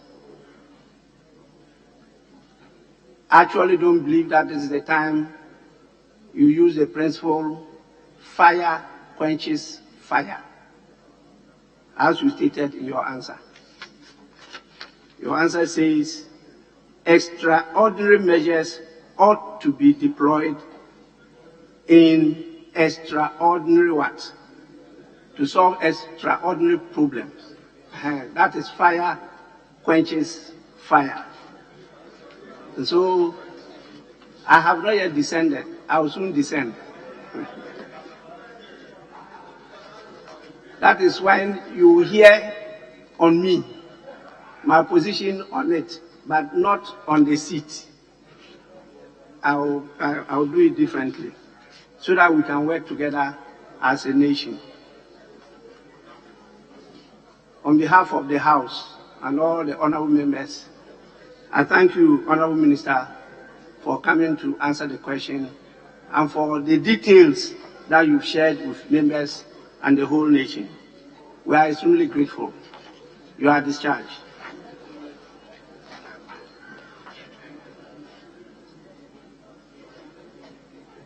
I am reliably informed that the Minister for Youth and Sports is now present,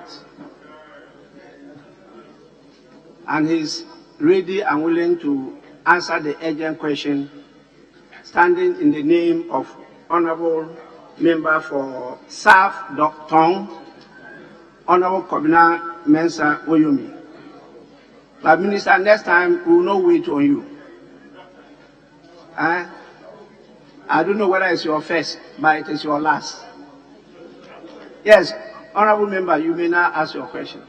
Thank you, Mr. Speaker. Mr. Speaker, I rise to ask the Minister for Youth and Sports what steps the Ministry is taking to ensure that the country hosts successfully the African Games 2023, including timelines of completing key tasks, activities leading to the event. Thank you, Mr. Speaker. Yes, Honorable Minister. Thank you so much, Right Honorable Speaker. Right Honorable Speaker, before I answer the question, let me apologize for my late response to this question. I was to see the Ghana team that is just about leaving this country this evening to represent our country in Tokyo on the Olympic Games, and I was called at the presidency to bless the Ghana team to be able to take off this evening. That's why I came in late. I'm really sorry.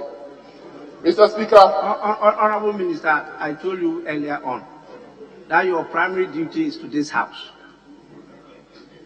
His Excellency the President is on secondary duty. So you shouldn't have mentioned him at all. Thank you so much. Mr. Speaker, in May 2018, the Ministry of Youth and Sports launched a bid for the right to host and organize the 13th African Games in 2023. Ghana was declared winner among other competing countries, including Egypt, Burkina Faso, at the 3rd Specialized Technical Committee on Youth, Culture and Sports meeting on 25th October 2018 in Algiers in Algeria. Mr. Speaker, immediately after Ghana won the right to host and organize the African Games, the Ministry of Youth and Sports constituted a project team to start the process leading to the hosting of the 13th African Games. An assessment of facilities was done, and none was found to be suitable to host the game. The plan adopted was to construct an Olympic stadium complex at Baltimore. The stadium complex, which was planned to be built on 100 acres of land, comprised of a 50,000-seater stadium capacity with FIFA standard football pitch, a World Athletic standard athletic track, a warm-up track, a gymnasium, 2 multipurpose halls, 8-lane swimming pool, and an 8-lane warm-up swimming pool, 5 tennis courts, including 1,000-seater center courts. For the purposes of sustainability, it was planned to transform the stadium complex into a university for sport for development.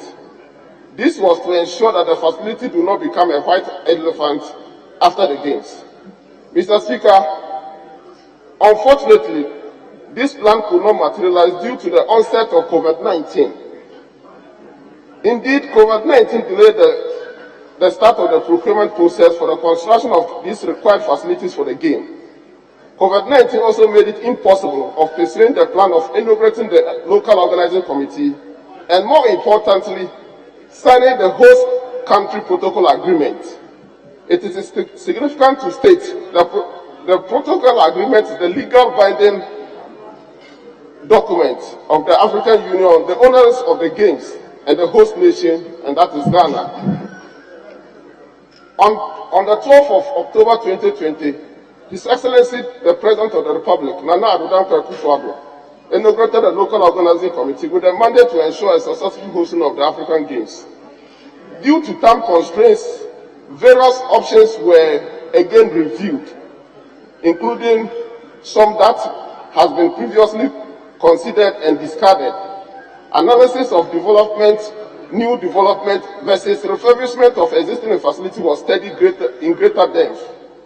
Some of the facilities for the refurbishment review include the Accra Sports Stadium, the Baba Yara Sports Stadium in Kumasi, Cape Coast Sports Stadium, the Winneba College, and Legon Stadium.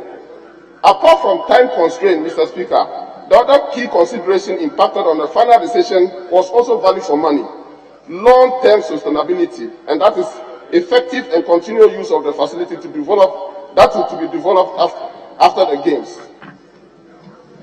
After careful study of the timelines, the ministry, in consultation with the local organizing committee, have adopted a hybrid approach to construct the project in phases by leveraging on existing facilities at the University of Ghana and build other facilities that are not available but are requirements for the hosting of the games. The following facilities will be constructed to satisfy the requirements for hosting of the tournament. 1. Completing the University of Ghana Stadium, including resurfacing of the existing athletic track and construction of warm-up track at the University of Ghana Stadium, just 5 minutes close by. A 1,000-seater competition swimming pool, that is 8-lane competition swimming pool, an 8-lane warm-up swimming pool, a 500-seater temporary dome for handball, judo, karate, taekwondo, wrestling, and basketball, a 1,000-seater multi-purpose hall for badminton, boxing, volleyball, and weightlifting, and also para sports, a 1,000-seater multi-purpose hall for basketball, table tennis, and wrestling, 5 tennis court complexes, including 1,000-seater Center Court converted spectator stand with 20 capacity VVIP viewing seats. The other 4 courts should each have 200 spectators seats. Mr. Speaker, I have a timetable here, timelines for the technical committee that we have agreed with the local organizing committee and the AU technical committee for the African Games. And item 1 is the proposal for the sports code for the games, and that is to be done in July 2021, and currently it's ongoing. And the responsibility is the local organizing committee, and the taxes assigning sports discipline to the various facilities. Item 2 is the joint meeting, and that is supposed to be done in August by the local organizing committee, the AU technical committee for the African Games, and the task is to inspect the size sports facilities, adopt the general regulations and the selection of the sports discipline. Item 3 is the joint committee, and that is to be done in May 2022 by the local organizing committee, again, the AU technical committee for the African Games. Minister, just a minute. First Deputy Speaker to take the chair. Yes, please continue. The Confederation and also the partners, the purpose of the tax is to inspect the facilities again, the LOC report on the preparedness, reviewed and approval of technical rules, approval of the number of technical officials. The local organizing committee will use the opportunity to present the action plan for approval of the program for the opening and also the closing ceremony. Item 4, Mr. Speaker, is the 1-year countdown touch lightning ceremony, which is supposed to be done, is scheduled to take place in September 2022, and the agency responsible will be the local organizing committee, and the tax will be the marks and the symbols.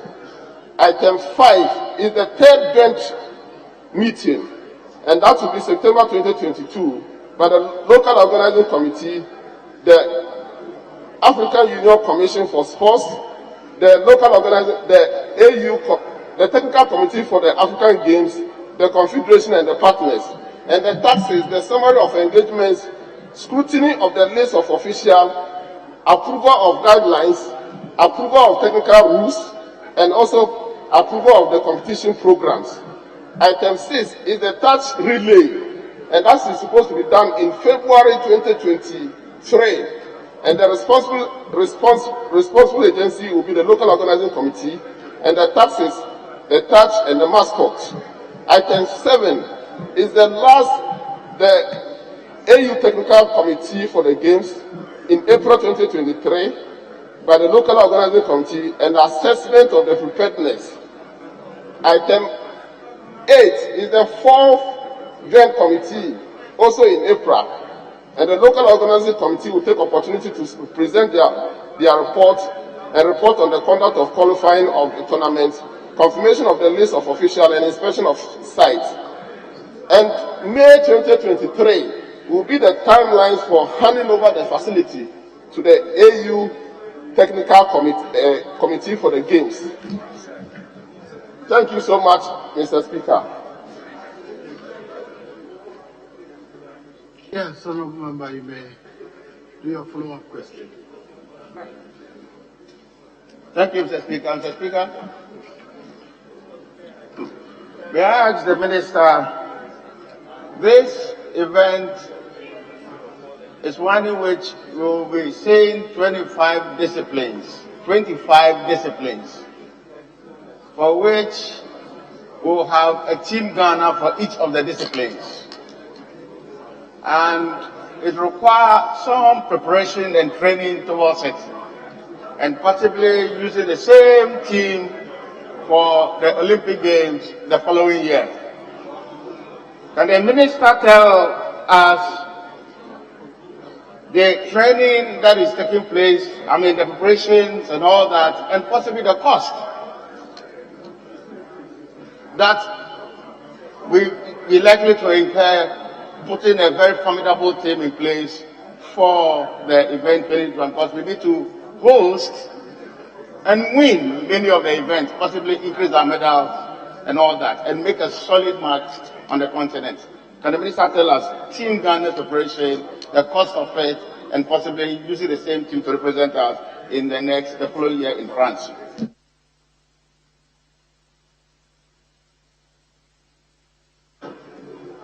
Thank you so much, Mr. Speaker. Mr. Speaker, the local organizing committee have started engaging all the federations to be able to select the Ghana team that will be prepared and be able to participate in the 25 sporting disciplines that we are going to stage come 2023, so that we'll be able to win and host and win medals. But the cost component, Mr. Speaker, Parliament, we are yet to submit the commercial agreement and the whole agreement to Parliament. And so once it comes, you get a fuller picture. We don't have the cost components for the game. The local organizing committee are still engaging to come out with the total cost components. So I don't want to commit now. The document will be put forward. Just yesterday, I laid the protocol agreement. So the processes have started, and whatever cost is going to be associated in hosting and organizing the 13th African Games will be made public here in this house, and the Parliament will have to approve before the expenditure. So you have opportunity of seeing the cost. Thank you. Mr. Speaker, may I ask the Minister in terms of putting the team together, are we leveraging on school sports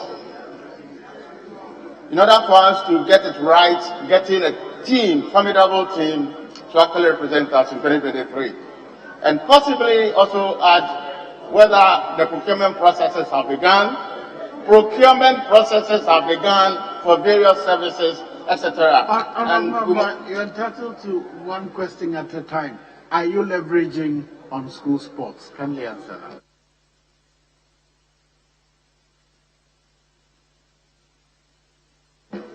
Thank you so much, Mr. Speaker. Mr. Speaker, a technical committee has been put in place at the ministerial level, where the Ministry of Education, the Ghana Education Service, Ministry of Local Government, and also other key stakeholders have put a strategic plan to revive schools and colleges sports.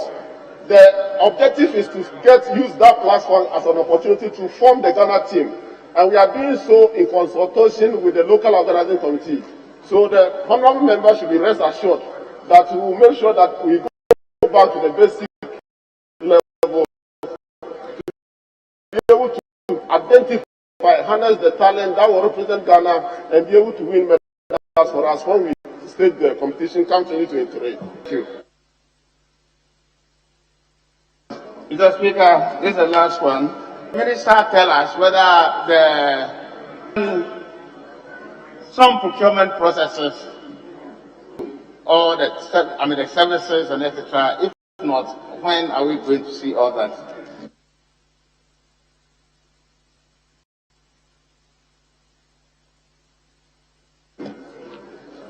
Thank you so much, Mr. Speaker. Mr. Speaker, the committee have submitted their budget, which was captured in the budget that this House approved. So on the local organizing committees level, yes, they've started procurement processes of making sure that they are able to operate and form their sub-committees and get themselves prepared and be able to form Team Ghana to represent our country. But for the facilities that are required, the procurement process have not yet started, because we have to get cabinet approval and also get the parliamentary approval. But before doing that, you are very much aware that you need the legal backing, and you must answer. I said the protocol agreement is the legal framework that will bind the country and also the AU. So let's get that one out. Then very soon the commercial agreement will come to this House and we can kickstart the process. But we are on time to deliver the best ever African Games on the continent. Thank you so much. Yes, I remember for the Right, Honorable Speaker, I want to ask the Minister, in analyzing the various facilities that possibly will be constructed or upgraded in order to allow us to host these games. I never heard of anything relating to accommodation, which is a very, very important aspect of hosting sports competition like that. If you remember, years past, when we even hosted the 2008 Cup of Nations, we had to build new places to host because there's a standard of accommodation that is required. So I want to know if it's an oversight, then they should look at it, because it's important that we look at huge village sports villages that will host. Very well, Calder State will not remember, have you factored in accommodation in your preparation? Mr. Speaker, that wasn't mentioned at all. Then you were running a commentary. Can they ask your question again? I'm asking the minister, did they make provision for the provision of accommodation to host the athletes and the sportsmen who will be coming into the country for the games? Yes, how is that different from the question I asked? Thank you so much, Mr. Speaker. Mr. Speaker, yes, provision have been made. And in my answer, I said the University of Ghana is going to be the games village.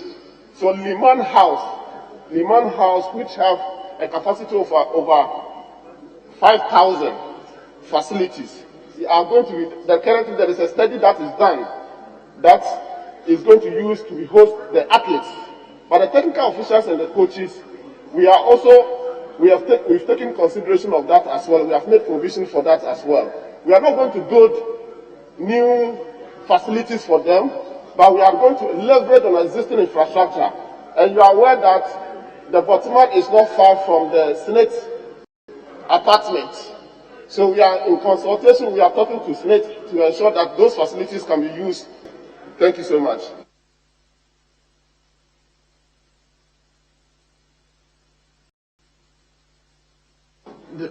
Yes, behind you. Thank you very much, Mr. Speaker. I would like to know from the Honorable Minister how much it will cost us to organize the games, because you have already mentioned that budget has been prepared.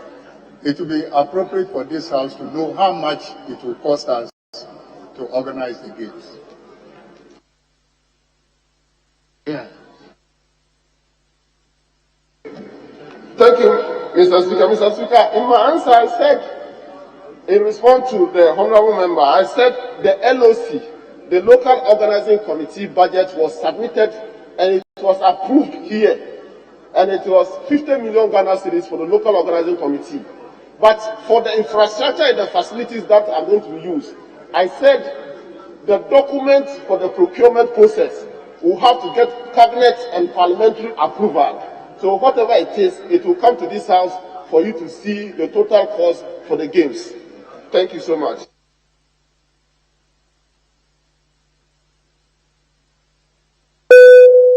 Sorry. Yes, I remember for me. Thank you, Mr. Speaker. Mr. Speaker, the minister in his answer acknowledged that there's delays in preparations towards the games. And the minister assured this House that there is no chance we will be stripped of our hosting rights due to these delays.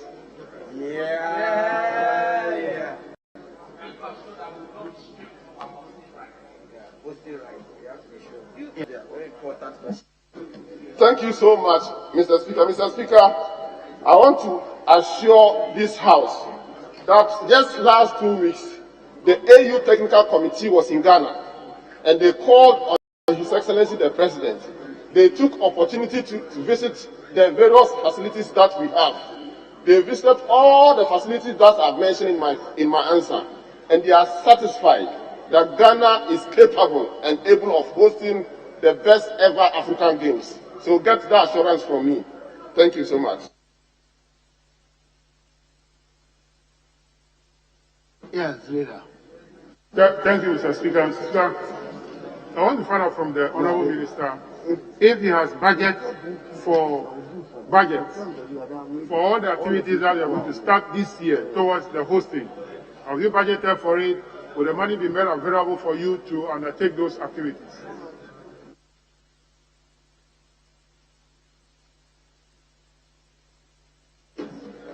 Thank you so much, Mr. Speaker. Mr. Speaker, I've answered the question. I said on the local organizing committee level, a budget was submitted by the local organizing committee to the Ministry of Finance. And then when the budget preparation was being done this year, it was captured and approved. Currently, releases have been done to the local organizing committee to get them to prepare organize the games. But on the infrastructure and the facilities, the procurement process and the agreement, commercial agreement and the financial agreement will come to this house for this house to approve before we can go to procurement. That's what I said. Thank you.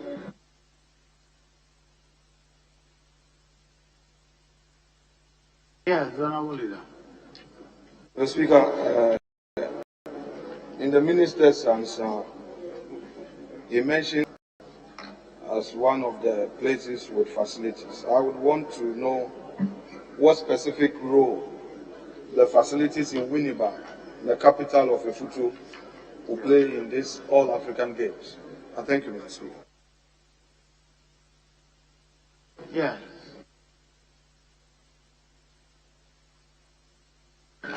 Thank you so much, Mr. Speaker. Mr. Speaker, I mentioned that an assessment was done on all existing sports facilities, including Winnipeg Sports College. But after careful study of all these facilities, University of Ghana has been selected as the games village for the tournament. But the honorable member should be rest assured that the government in the 2020 manifesto made a commitment to Winnipeg to revive the Winnipeg Sports College. So plans are far advanced in working on that. Thank you so much. Very well. We thank you for attending upon the House to answer the questions, Honorable Minister. You are discharged.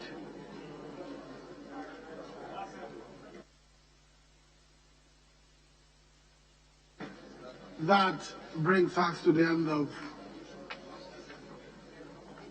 question time. Now the commencement of public business. Item number 8, presentation of papers. Yes, Honorable Deputy Leader.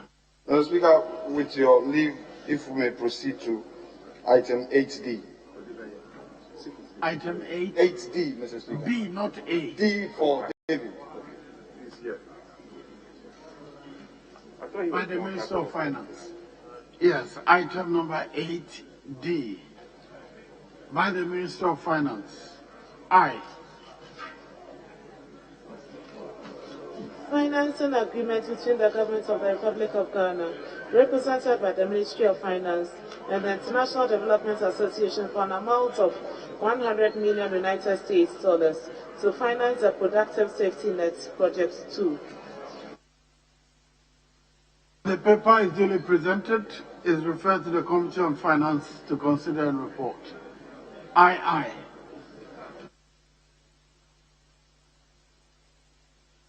Financing agreement between the government of the Republic of Ghana, represented by the Ministry of Finance and the International Development Association for an amount of 200 million United States dollars as additional financing for the Ghana COVID-19 Emergency Preparedness and Response Project.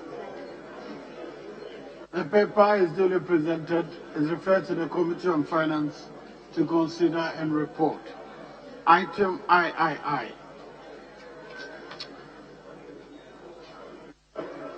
Request for waiver of import duties, import VAT, Get Fund levy, import NHIL, and EXIM levy, amounting to the Ghana cedi equivalent of 994,614 United States dollars and 56 cents on machinery, equipment, and raw materials to be procured by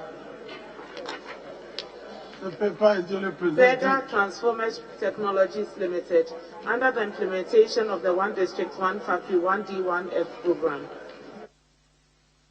Duly presented is referred to the Committee on Finance to consider and report. Item IV.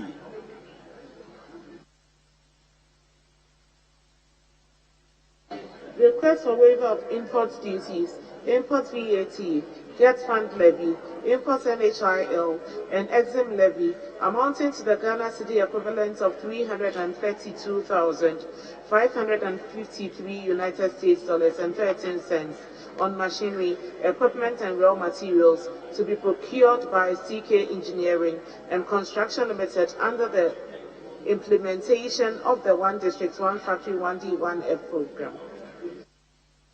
Duly presented, referred to the Committee on Finance to consider and report. Item V.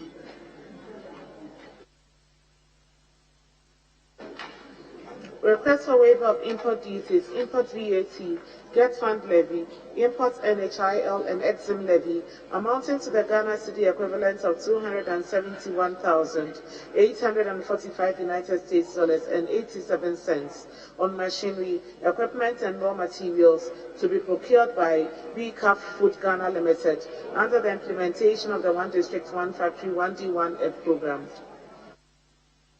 The paper is duly presented, is referred to the Committee on Finance to consider and report. Item VI.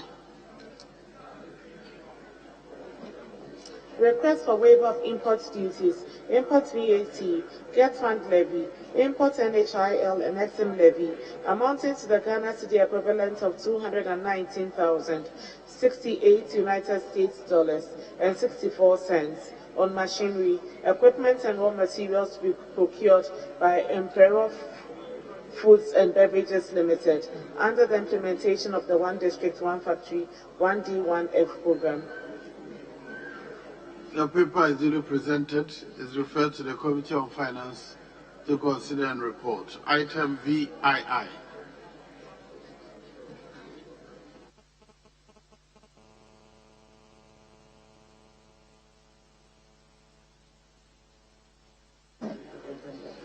Request for waiver of import duties, import VAT, get fund levy, import NHIL, and exim levy amounting to the Ghana cedi equivalent of $192,053 United States dollars and 45 cents on machinery, equipment, and raw materials to be procured by Yabiko Enterprise Limited, amounts under the implementation of the One District, One Factory, One D, One F program. The paper is duly presented, is referred to the Committee on Finance to consider and report. Item VIII.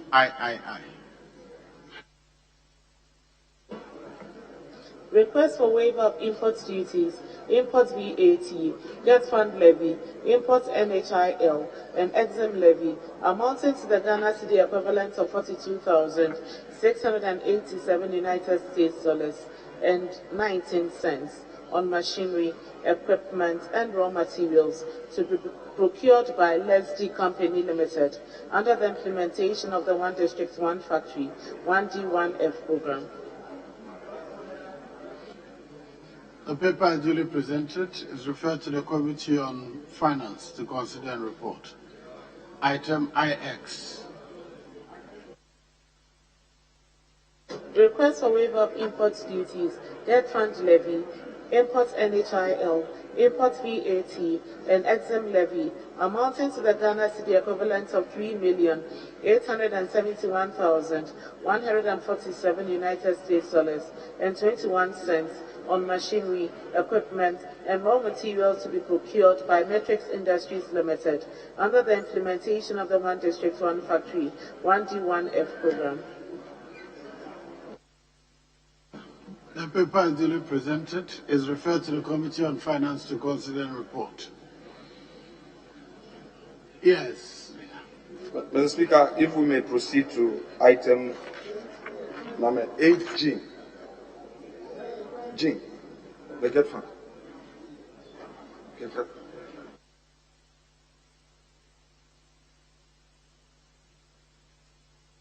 Item what? 8B. Mr. Speaker, Jean for Godfrey.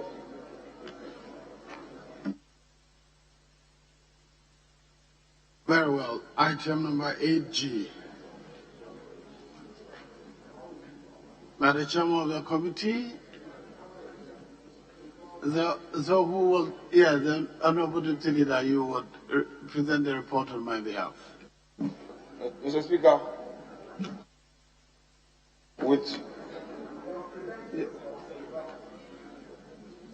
but I think this G is inappropriate.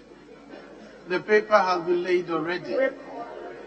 So G is inappropriate. What we should be doing is Mr. Speaker, I think, Mr. Speaker, with respect, we made a mistake. It's rather 10. Yes. 10, Mr. Yes. Speaker. It's been laid already. It's 10 instead of the 18. I apologize. I erred. I'm sorry. Mr. Speaker, Very well. would you leave... What about item 9?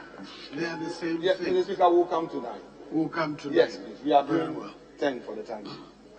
Item number 10, motion. Talk to him. Talk to your leader.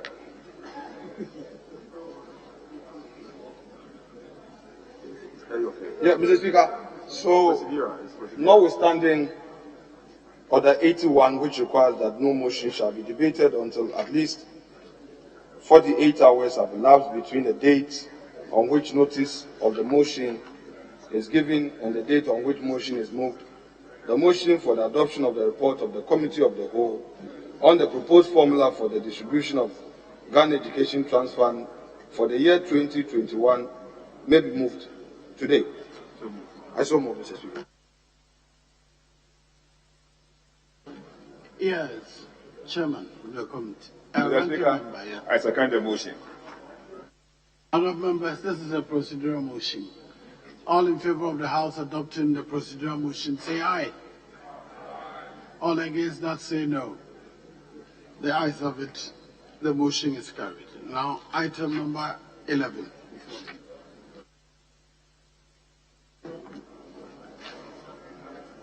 Mr. Speaker. Honourable Leader Holt, kindly hold on. I'm advised that our records show that the report has not been laid yet. So we may have taken one step ahead of time. So please, let's go back to G, and lay the paper before we continue from there. So item 8G. The paper is duly Report of the presented. Committee of the Whole on the proposed formula for the distribution of the Ghana Education Trust Fund, GET Fund, for the year 2021. Honourable members, the report is duly presented. Is for distribution to members. Now, kindly repeat item number 10. Mr. Speaker, I move that this Honourable House, notwithstanding provisions of Standing Order 81, which requires that no motion shall be debated until at least 48 hours have elapsed between the date on which the notice of the motion is given and the date on which the motion is moved, that the motion for the adoption of the report of the Committee of the Whole on proposed formula for the distribution of Ghana Education Trust Fund for the year 2021 may be moved today. Yes, Honourable Member. Mr. Speaker, I second the motion. Honourable members, all in favour of the House adopting the procedural motion, say aye. All against, say no. The ayes have it. The motion is adopted. Now, item number 11.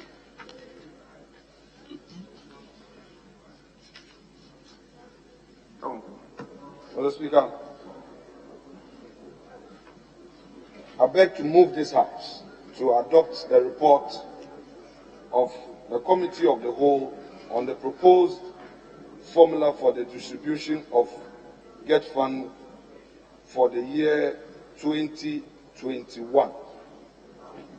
Mr. Speaker, in moving the House to adopt this report, I shall rely on your committee's report. Mr. Speaker, the report is a 15-page report. All members have copies. It's been properly distributed. Mr. Speaker, by way of introduction, the committee of the whole was duly assisted by the Honorable Minister, Dr. Educhum, and Dr. Richard Bwedu, the head of GET Fund, and other officials. And Mr. Speaker, they took us through all the necessary information. Members had the opportunity to ask necessary questions, clarifications, Mr. Speaker, were given. The table 4, 3, 2, and 1, Mr. Speaker, itemize the figures that have been allocated and their respective percentages. Mr. Speaker, I, with your leave, want to say that the Hansa department do capture the entire report as though same was read by me in extenso. Mr. Speaker, having said this, I shall proceed with the conclusion of the committee's report, which states that undoubtedly GET Fund plays an important role in the development of education in the country. The committee, having examined the distribution formula of expected inflows into the fund for the year 2021, noted that GET Fund distribution formula across the various levels of education is in line with government's objective of improving access, equity and quality of education delivery through the provision of requisite infrastructure and facilities. The distribution formula takes into account the promotion of the study of mathematics, science and technology, promotion of female education, promotion of computer, vocational and technical education and training, as well as equitable allocation of funds to the district at the pre-tertiary level of education.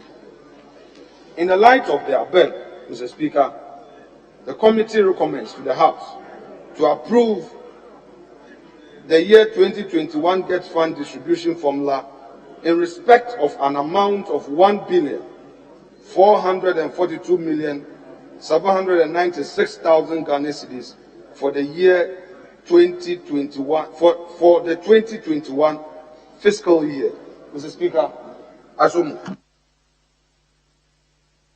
Before I admit the ranking member to speak to the matter, the Honorable Deputy Minister for Finance, Honorable Abnasari, drew my attention to something she wants to speak to on the report.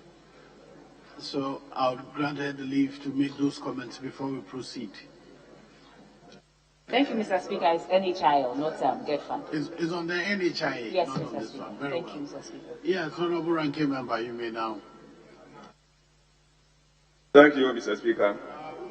Mr. Speaker, I rise to second the motion that this House approves 1,442,796,000 Ghana cedis for the Ghana Education Trust Fund as part of its formula for the 2020 financial year. Mr. Speaker, in doing so, I am quite aware that every member was at the committee of the whole, and a number of issues were discussed. Mr. Speaker, at the committee level, I pointed it out that it is important and necessary that when we are discussing the formula for these statutory institutions like GET Fund, it is important for the Minister for Finance to be present so that he can listen to some of the concerns that we raise as far as these funds are concerned, especially with decapping, which we are asking the Ministry of Finance to do, and for that matter, government, so that enough money could be given to the institutions to run their affairs. But for the capping, I'm sure by now GET Fund would have been receiving about 2.1 billion every year, minimum. But the capping has brought it down to about 1.4, and many a time too, not all this sum of money is released to them. As we talk now, the 2020 releases are still in arrears of 145 million. How soon the Minister of Finance will release that money to get funds for its activities, we cannot tell. So it is important that the Minister attends such approval meetings of the House. Mr. Speaker, it is also important that this House makes the necessary provision or motion that we ask government, and for that matter, Minister of Finance, to decap GET Fund. Because if you look at the burden on GET Fund now, the Minister of Education, and for that matter, government, has pushed most of their expenditures on education to GET Fund. A lot is being done over there, so there's the need for them to be given more money. So if the funding to GET Fund is decapped, I am sure they can get enough money to meet these obligations. Mr. Speaker, this House approved a loan facility for GET Fund, but it is sad to note that the money which was meant to be used to pay these contractors is not being done so, because many of the contractors remained unpaid. There were certificates from 2020 and 2019 which have not been paid. So it is important that GET Fund makes sure that these contractors are paid in time. Mr. Speaker, the GET Fund Act, as we have it now, is also outmoded, and there's the need to amend it, or a new law entirely runs GET Fund. If you take, for instance, the Board of Trustees, there are about 19 members there, and you don't see what functions they perform. They have rather become a burden on GET Fund. So there's the need to amend the Act to give it more room to explore. As well as some of the activities they are taking now are not part of GET Fund provisions. So there's the need for the amendment to take place. So, Mr. Speaker, having said this, I wish that everybody supports the motion. Thank you.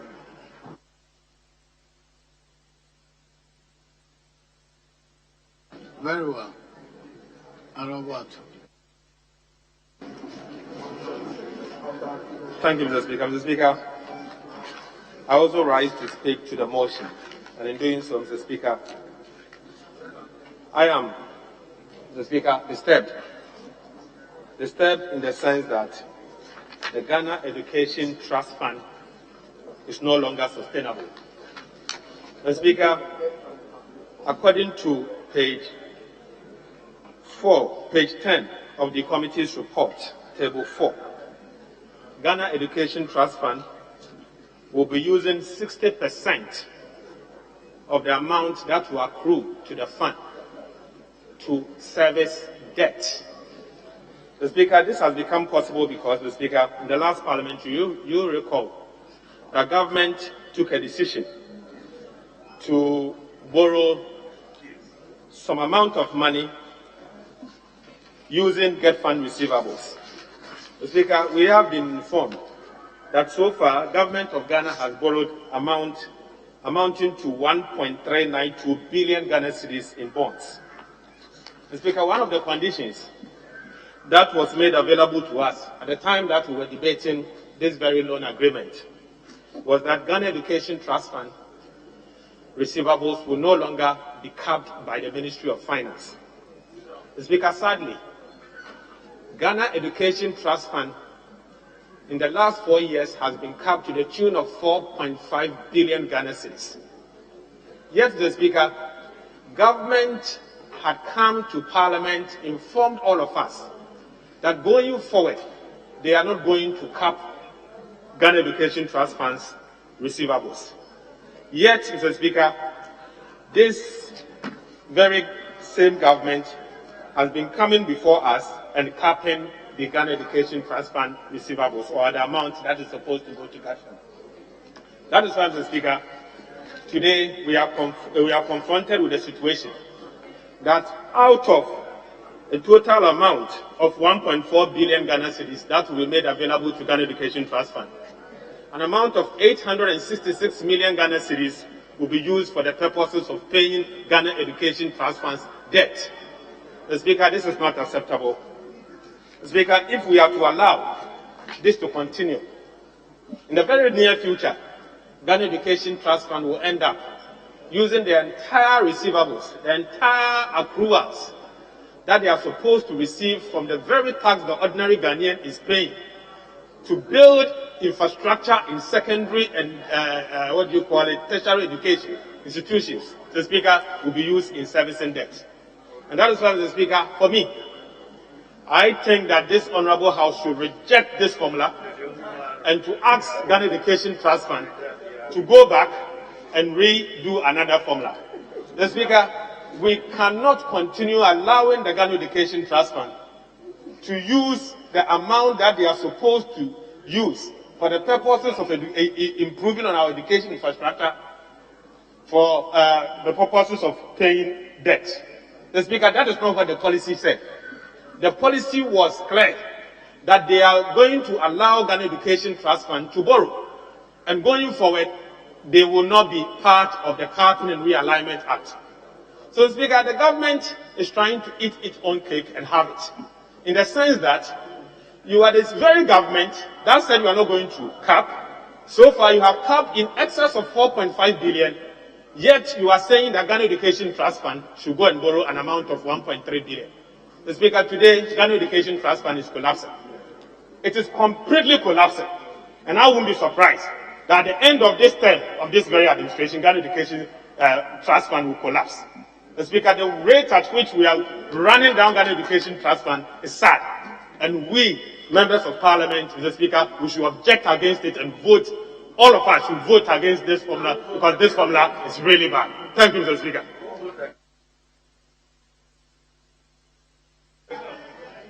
Yes, Honorable Deputy Leader. Yes, Honorable Leader.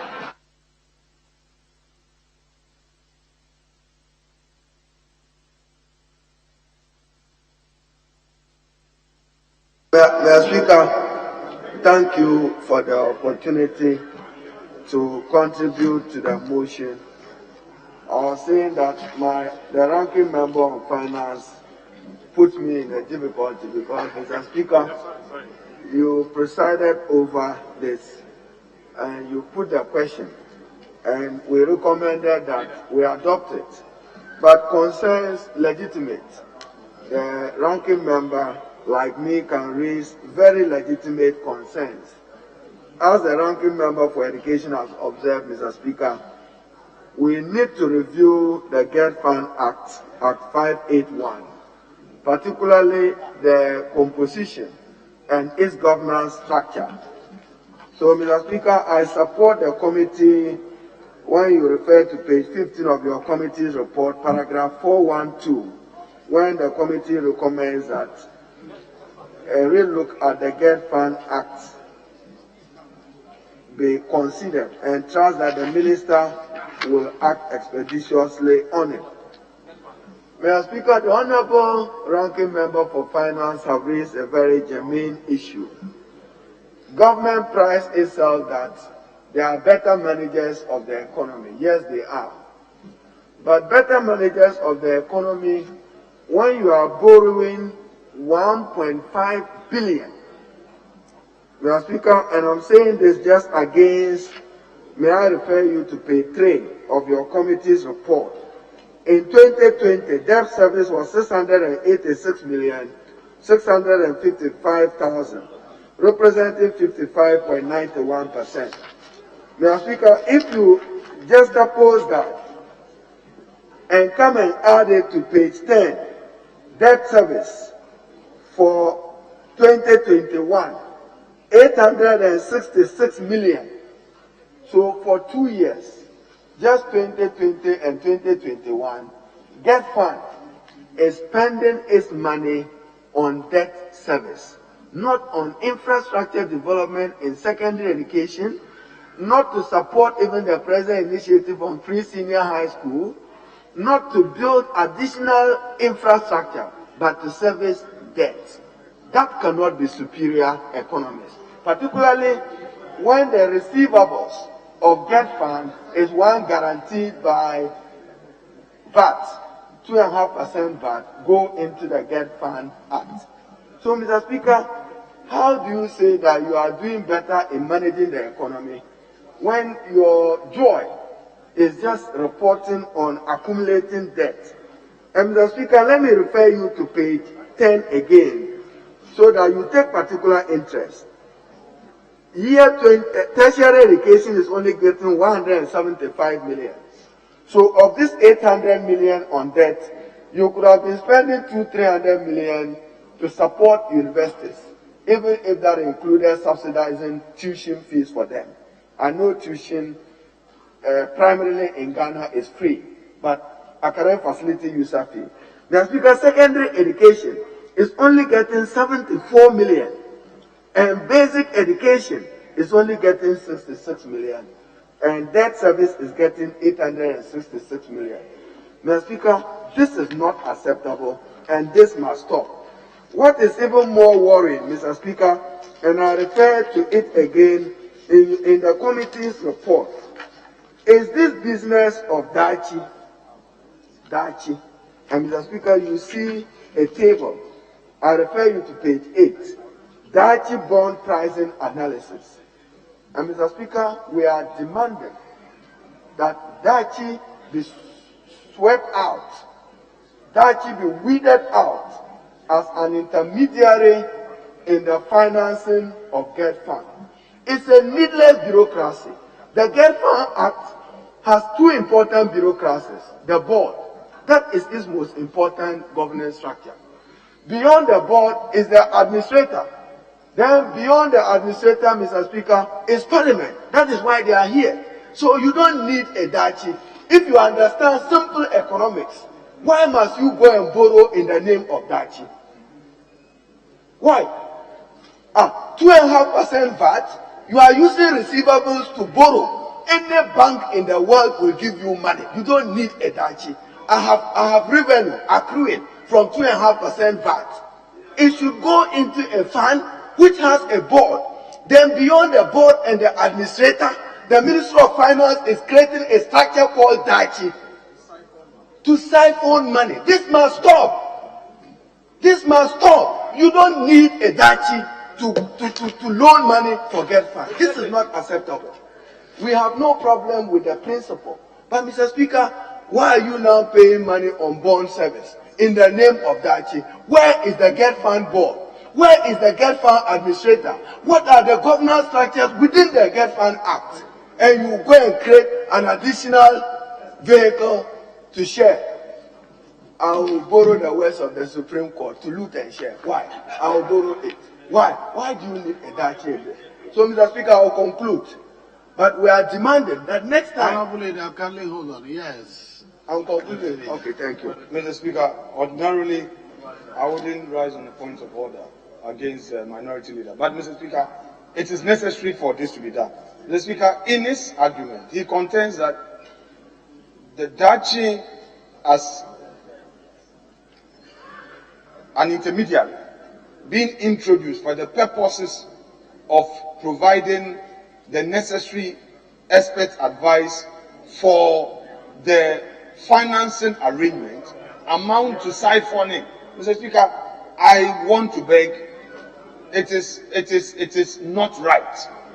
Because, Mr. Speaker, Mr. Harun Idrisu knows how to do it better. That it is not for siphoning or public funds. Mr. Speaker, other than that, we will say that any institution that engages an agent for the purposes of... I thought after him you were going to speak. No, if you are not raising an objection based on the standing. Well, Mr. Speaker, if that's your pleasure, after I will that yield. you can Mr. Speaker, if that's your pleasure, I yield. Leader, please conclude. Mr. Speaker, I was concluding, but with your indulgence now, let me just quote this for the record. Page 6, it states, to overcome the above challenges and to extend the borrowing capacity of Get Fund, the Board of Trustees of the fund established a special purpose vehicle.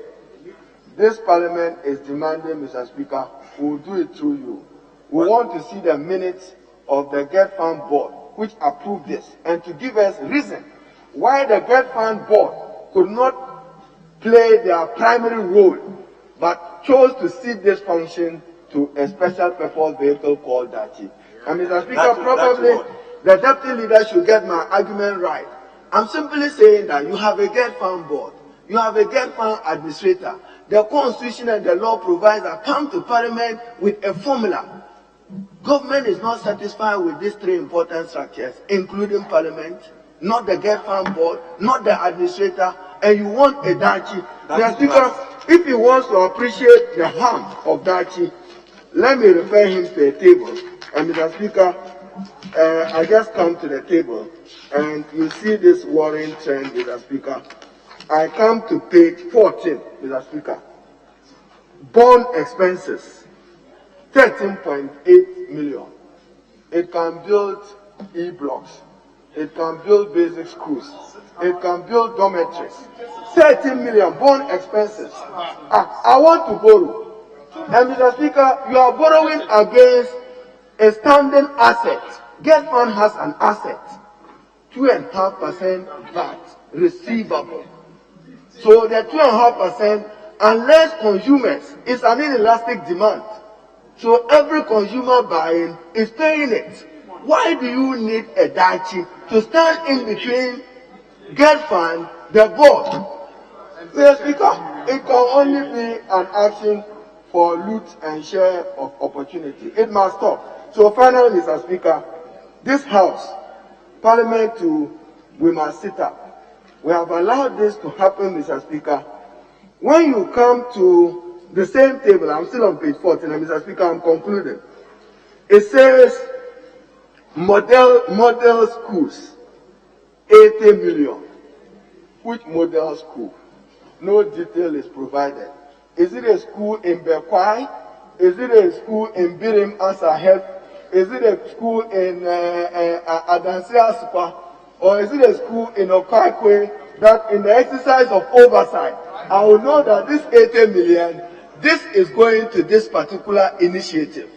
You were just told Parliament, we are, Mr. Speaker, and this is acquiescence on the part of this Parliament. We are sleeping.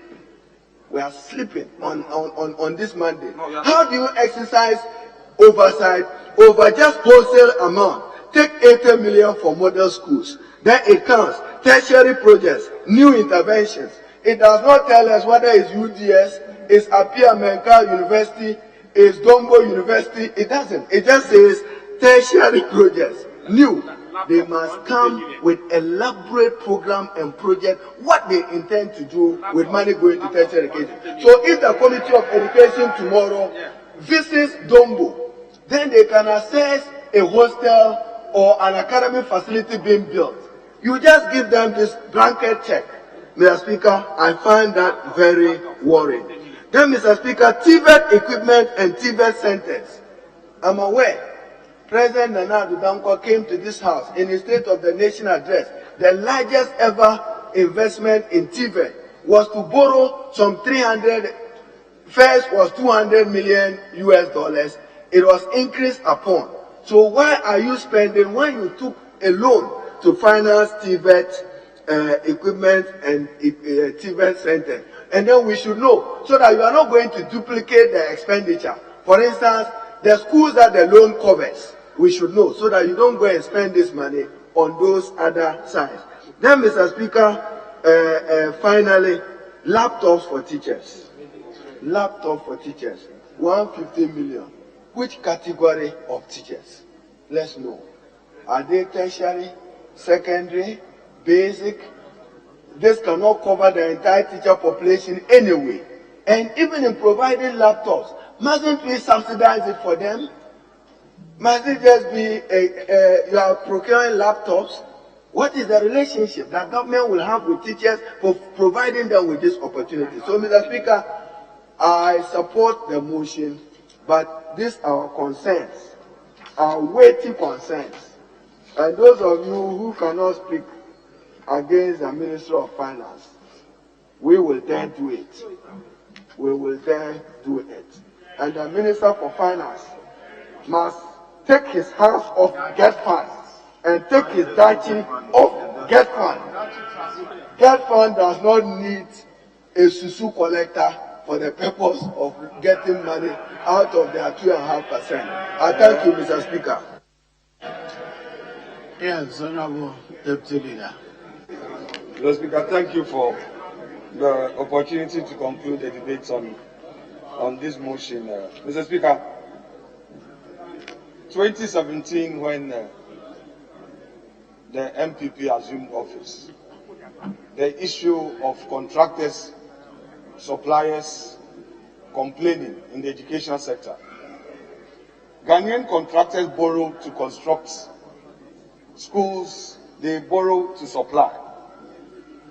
There were mounting certificates at GetFund. In this very house, members expressed concern. Mr. Speaker, the issues being raised are legitimate, but I want to pose one question. If we should proceed on the traditional approach, wait to accumulate and pay, Ghanaian contractors will suffer.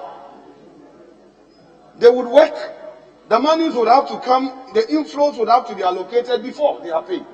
So in this very house, when the issues were raised, government decided to find an alternative way.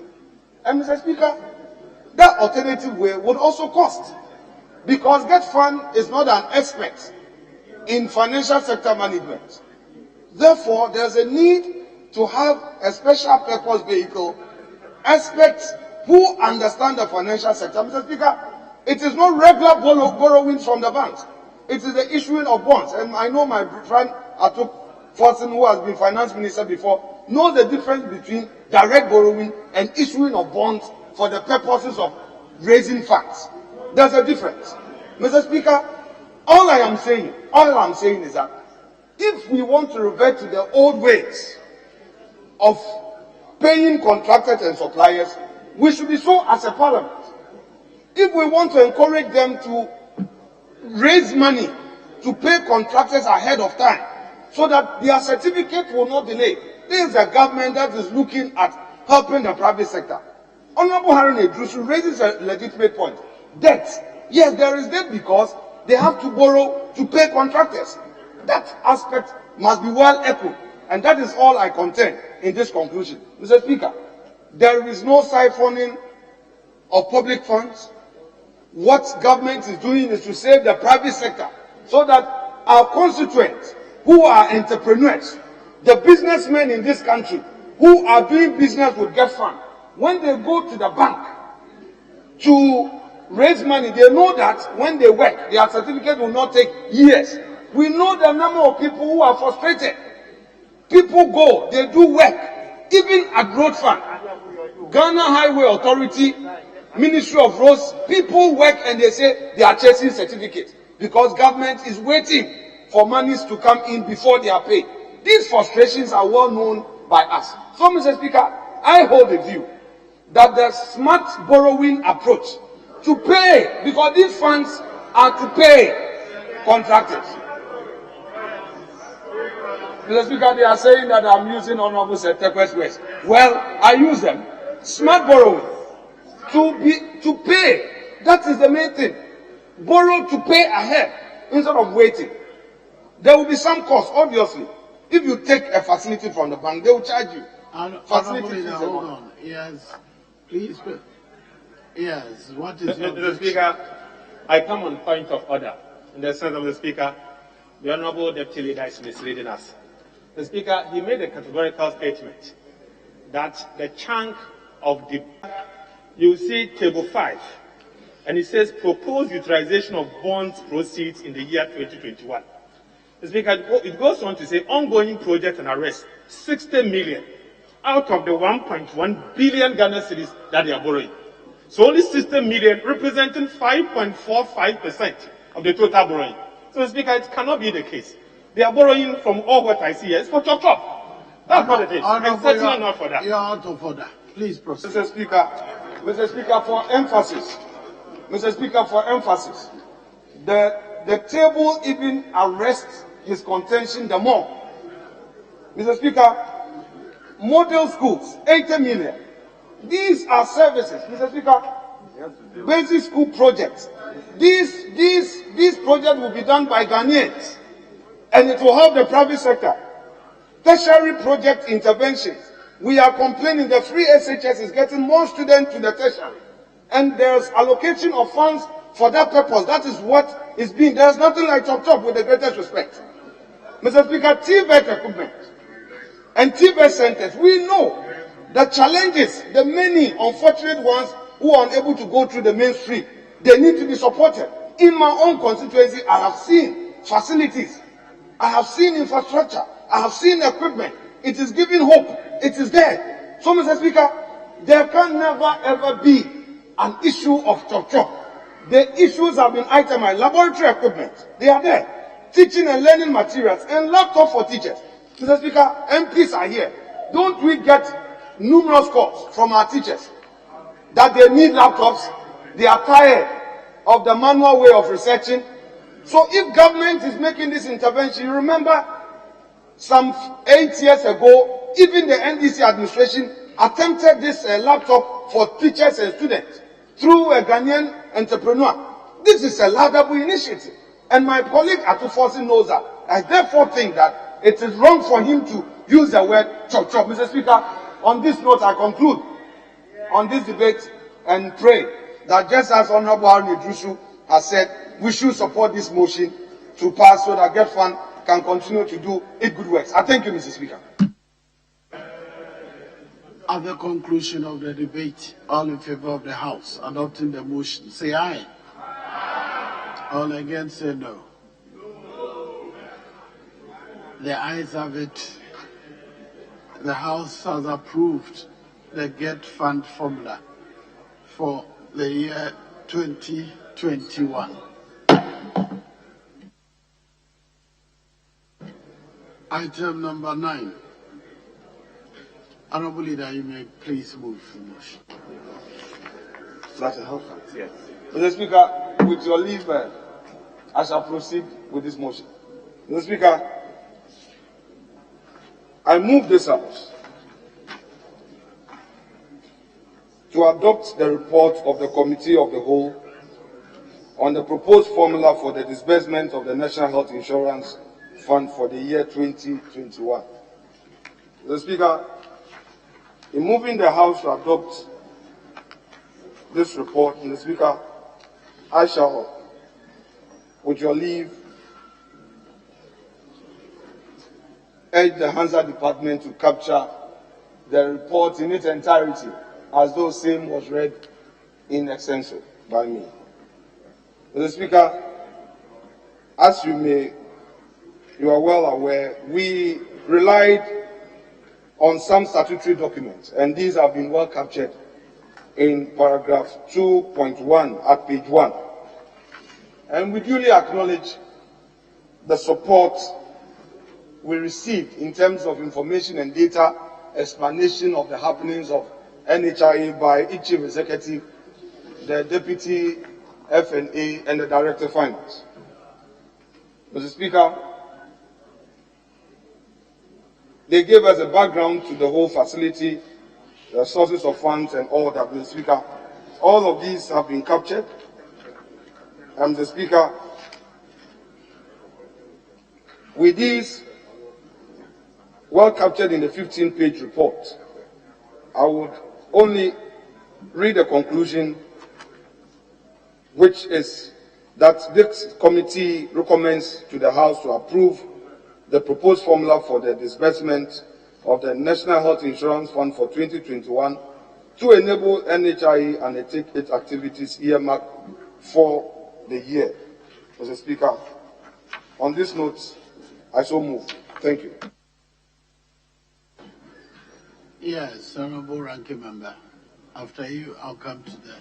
Most grateful, Mr. Speaker. Mr. Speaker, I rise to second the motion itemized 9 on today's order paper, and by so doing, Mr. Speaker, I wish to raise few issues from the report. Mr. Speaker, may I refer you to page 15 of the report, and page 15 of the Committee of the Whole's report talks about the active membership. Mr. Speaker, as a country, we have set ourselves to achieve the universal health coverage in the year 2030. The Speaker, the National Health Insurance Scheme is one of the factors to achieve the universal health coverage. The Speaker, as I speak to you now, the total percentage of the population is below 60%. And we are all well aware why some people are losing confidence in the National Health Insurance Scheme. The Speaker, only yesterday, members of this House read statements on the floor of the House to the effect that their constituents who are subscribers of the National Health Insurance, when they go to the various health facilities, they are made to pay for almost every prescription. The Speaker, certainly this is a disincentive to increase the percentage of the coverage or the active membership of the National Health Insurance Scheme, and therefore we must look at it if indeed we want to achieve the universal health coverage by 2030. The Speaker, another issue that is of utmost concern to everybody is the issue of car paying. The Speaker, in this era of coronavirus or COVID-19, we expect that we pump more money into the health sector. The Speaker, we are capping the National Health Insurance Fund with an amount of about 1.2 billion Ghana cedis. The Speaker, this money can build thousands of CHIP compounds. The Speaker, the expected revenue to be generated in 2021 as far as this scheme is concerned is around 3 billion. And the money that has been earmarked for the National Health Insurance for disbursement is around 1.9 billion. So the gap is around 1.1 billion. And this money, Mr. Speaker, can build thousands of CHIP compounds, can build not less than 28 hospitals in this country. Mr. Speaker, we think that if we are not looking for money elsewhere to pump into the National Health Insurance or in the health sector, we must stop capping the National Health Insurance Scheme. The Speaker, sometimes I wonder if the executive or if the scheme take this house seriously at all. Because consistently, Mr. Speaker, you can check the hazards. Consistently, we have argued on this floor that indeed the National Health Insurance must not be capped. But, Mr. Speaker, they always come back to us capping huge sums of money from the National Health Insurance Fund. Mr. Speaker, another issue in the scheme of things, the National Health Insurance Scheme, the private health providers are supposed to pay the contributions, their SNIT contributions, or their workers' rate contributions to the SNIT. The Speaker, because they are not paid on time, they are always, almost all the time, late in paying those contributions. Mr. Speaker, they are sanctioned or they pay penalty to the effect that they are paying their contributions late. And therefore, I think that it is something that must be looked at, and then we iron it, because it's another government institution and they don't need to suffer in that manner. The Speaker, if you look at the formula that was submitted to this House, the National Health Insurance Formula Allocation Formula 2021, we realize that on page 9, table 4.3.2, since 2018, the difference of money, for example, the reported collection against actual release from the Ministry of Finance and Economic Planning. The Speaker, in 2018, the reported collection was about 1.57 billion, and only 506 million was released to the fund. Again, in 2019, the Speaker, per the formula, about 1.26 billion was collected, and only 721 million was released to the fund. The Speaker, again, in 2020, Mr. Speaker, about 2.3 billion was collected from the taxpayer, from the citizens, and only 790 million was released. Mr. Speaker, if this trend continues, we are going to collapse the National Health Insurance Scheme. And by the laws governing the National Health Insurance Scheme, Mr. Speaker, the minister responsible for finance is supposed to be reporting to this House as and when the money collected is paid to the National Health Insurance Fund, so that we will not have huge delay in the payment of the service provided. Mr. Speaker, with these few words, I support the motion.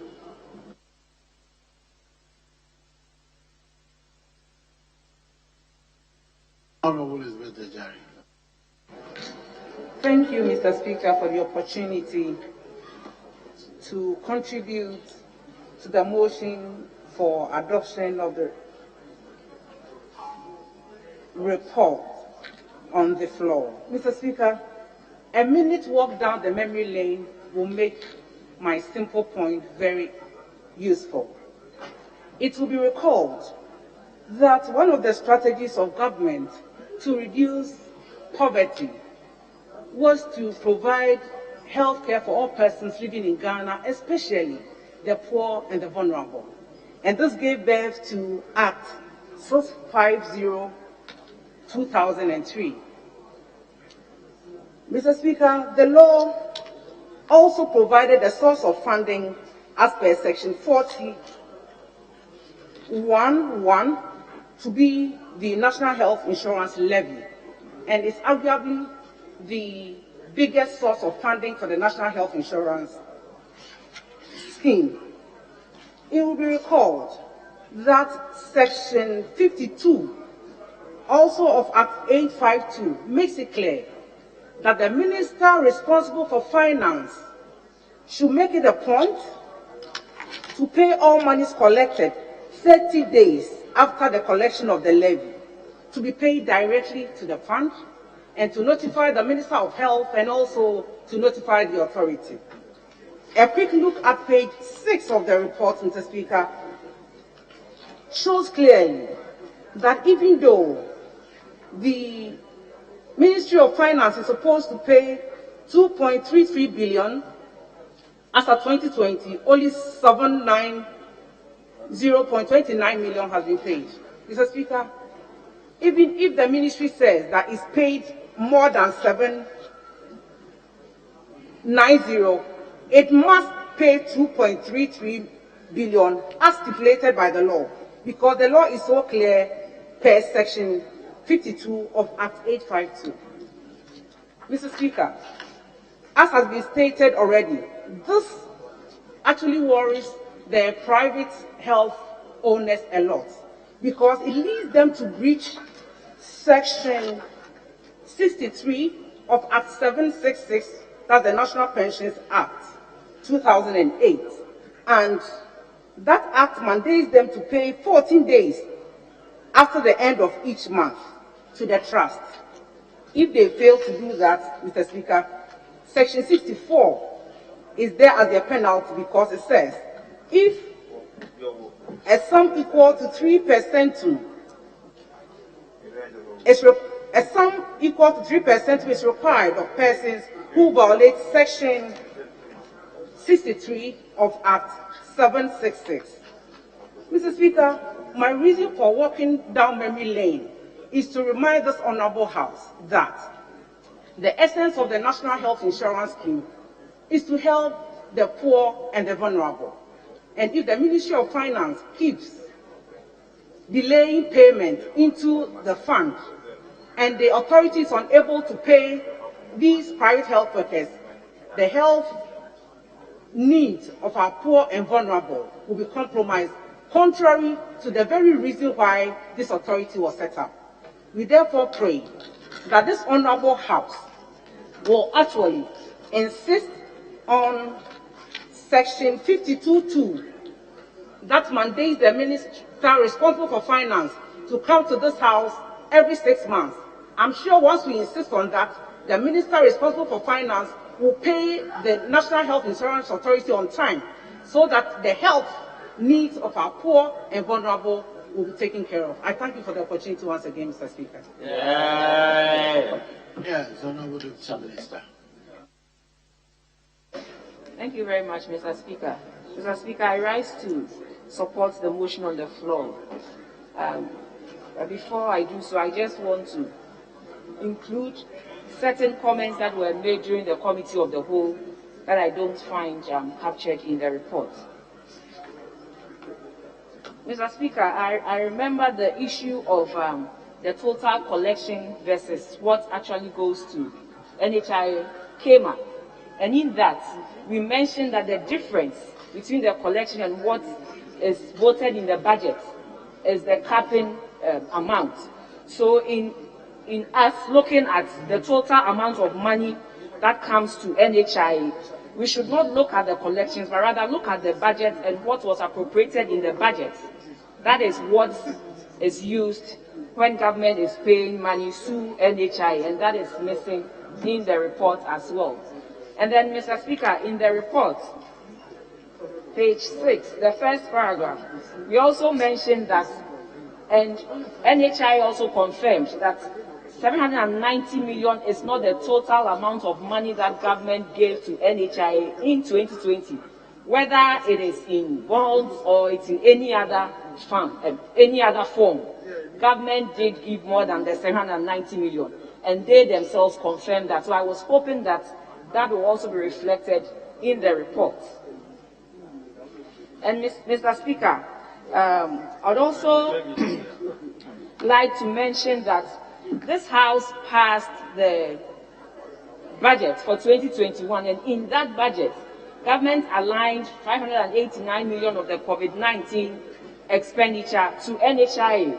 But when you look at today's report, clearly you can see that something that this House approved, NHIA refused to fund even 1 cedi of that, but rather chose to put more money to support management information systems to the tune of 205 million, and also biometric ID cards and authentication systems to close to 90 million, when health-related issues need to be funded. So, Mr. Speaker, this House passed the 2021 budget, and in there was an alignment of 589 million. So I don't see why NHIA has refused to even fund a bit of it, let alone nothing, but yet chose to fund other things that though are equally important to them. But I think that their core mandate is to help in the health sector and deliver in the health sector. But rather, we don't see any monies allocated to the COVID-19 expenditure that was aligned to NHIA. So, Mr. Speaker, I'll plead with you that we look at it again, because this same House passed the 2021 budget, in which we saw that amount being approved for that purpose. Mr. Speaker, I would also want to mention that government is very committed to providing the due funds needed for NHIA to move on. But we will plead with them to also spend on the core activities that will bring the maximum benefits to, the poor and the vulnerable and any other user of the NHIA. Mr. Speaker, with these few words, I rise to support the motion. Thank you. Yes, Honorable Leader. Yes, you, Chief Whip. Leader, that you will be the third one. There's one too many. Thank you, Mr. Speaker. Mr. Speaker, obviously, nobody will doubt the contribution of National Health Insurance Authority in the health delivery system that we have in our country, and funding its activity and its budget, and for that matter, approving the formula shouldn't be one that should be difficult for this House. Mr. Speaker, the Deputy Minister for Finance, my colleague, Honorable Abina, was arguing about how much has been released vis-a-vis what has been declared. Honorable Abina, tell your boss, the law says every 6 months come and brief this House on the health of the fund. If you were doing it, I'm sure it will take all the arguments away, because you will have come with all your supporting arguments and documents and figures that we can use to cross-check what the Health Insurance Authority is saying. But if you fail to do that, and then they have come with their information, and you want us to believe you by simply standing up and saying that, no, we've transferred more than this, without even giving us how much have you truly transferred, that becomes problematic. So we hope that you do well to let the minister appreciate why the Act says every 6 months he should be here to update us. So having said this, I just want the Health Committee, which I'm also a member, to take what health insurance is doing, health insurance authority is doing, and what the facilities are doing. Well, Mr. Speaker, the health system sits largely on 3 pillars. 1 is the infrastructure, 2 is the human resource, and 3 is trying to take away the financial burden when people need the service at the point of services. So if you just approve a formula and you don't look at how it translates in the facility and what is happening in trying to provide the services, it is as good as not providing the resources. Because if what the recent Joy FM reportage has anything to go by about how facilities have decided that they will charge the health insurance for the health of the persons that have appeared before them, especially pregnant women, and then put a parameter that will force them to be making payments, some with unauthorized receipt, others without even receipt at all, and yet pile up this claim for health insurance to pay again. And the health committee sits and will not go around to check this and investigate and be able to report to this House. I don't think we will be doing great service to our country. The health committee should be up and doing. Mr. Speaker, having said this, I just want to draw your attention to page 8 of the committee's report. And Mr. Speaker, yes, I heard my colleague Honorable Abina mentioning this on the management information system. Mr. Speaker, this is a big worry because the rate at which the Health Insurance Authority is pushing resources for this area, if this House does not sit up, especially the Health Committee doesn't sit up to play its oversight properly, this component called the ICT will become a monster that will devour the fund. So why am I saying this? In 2017, the total amount allocated for the management of information by this formula was just 47 million Ghana cedis. Then it was just about $12 million. It has ballooned over these last 4 years, the Speaker, to 205 million Ghana cedis. If you use an exchange rate of even 6 Ghana cedis, this is well over $30 million US, Mr. Speaker. This cannot be acceptable. This cannot be explained. But Mr. Speaker, we all appreciate that technology is expensive. Technology is needed to run the system. But it must not mean that because technology is needed to run the system, we must gloss over our oversight in ensuring value for money and making sure that the right things are done. Because I don't want to believe that in a span of 4 years, something that was costing $12 million in 2017, all of a sudden will be costing over $30 million US. The Speaker, that cannot be acceptable. And the Speaker, sometimes when you look at the description, it even raises more doubt. Because, for example, if you look at page 9 and you see column 11.0, you have archival system and document management. Under it, you have 11.1 that talks about material, storage, and services.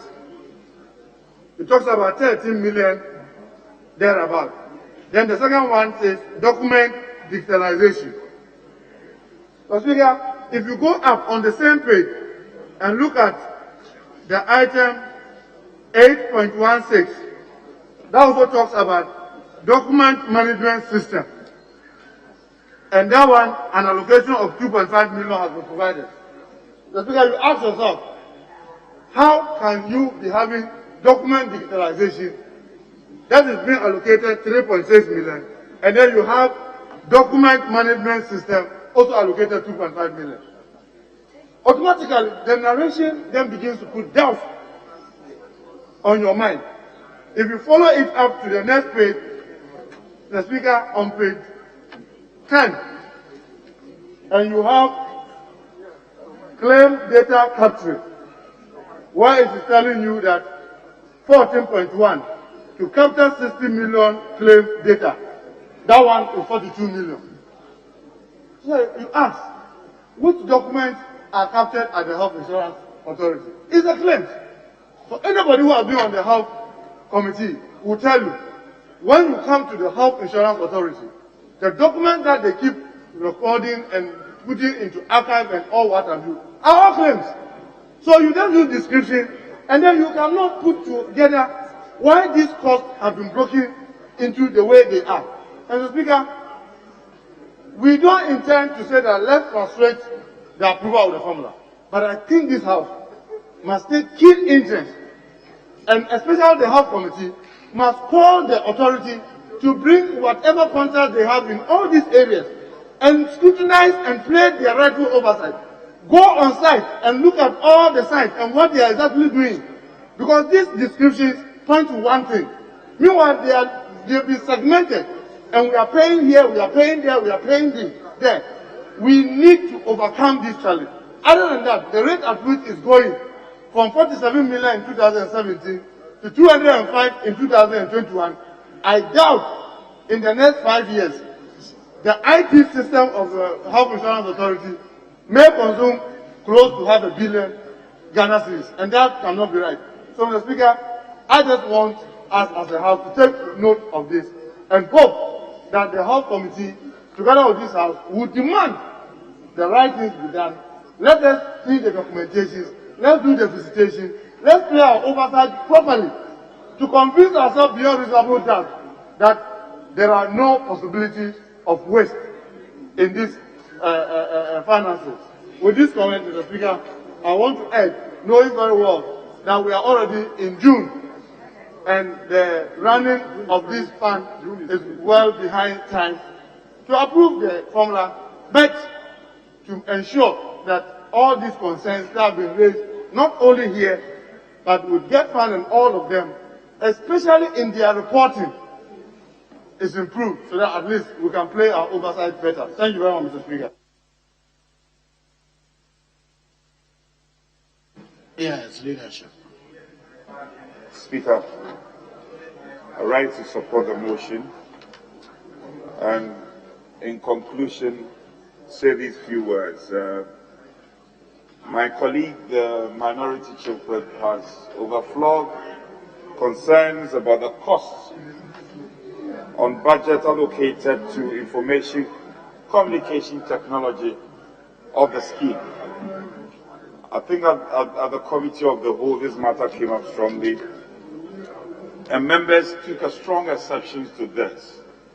I think the committee can do more work, and if you read the report recommendations as made, it's suggestive that the committee should engage further or deeper into details of the cost of this program. Because on the face value of it looks so high. And if you look at it in relative terms, it is also high. And one wonders the kind of technology that the scheme is using.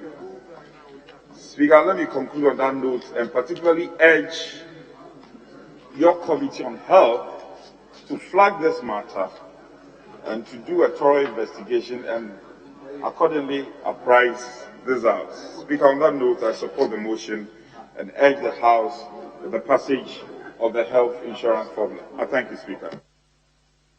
At the conclusion of the debate, the question is all in favor of the motion, say aye.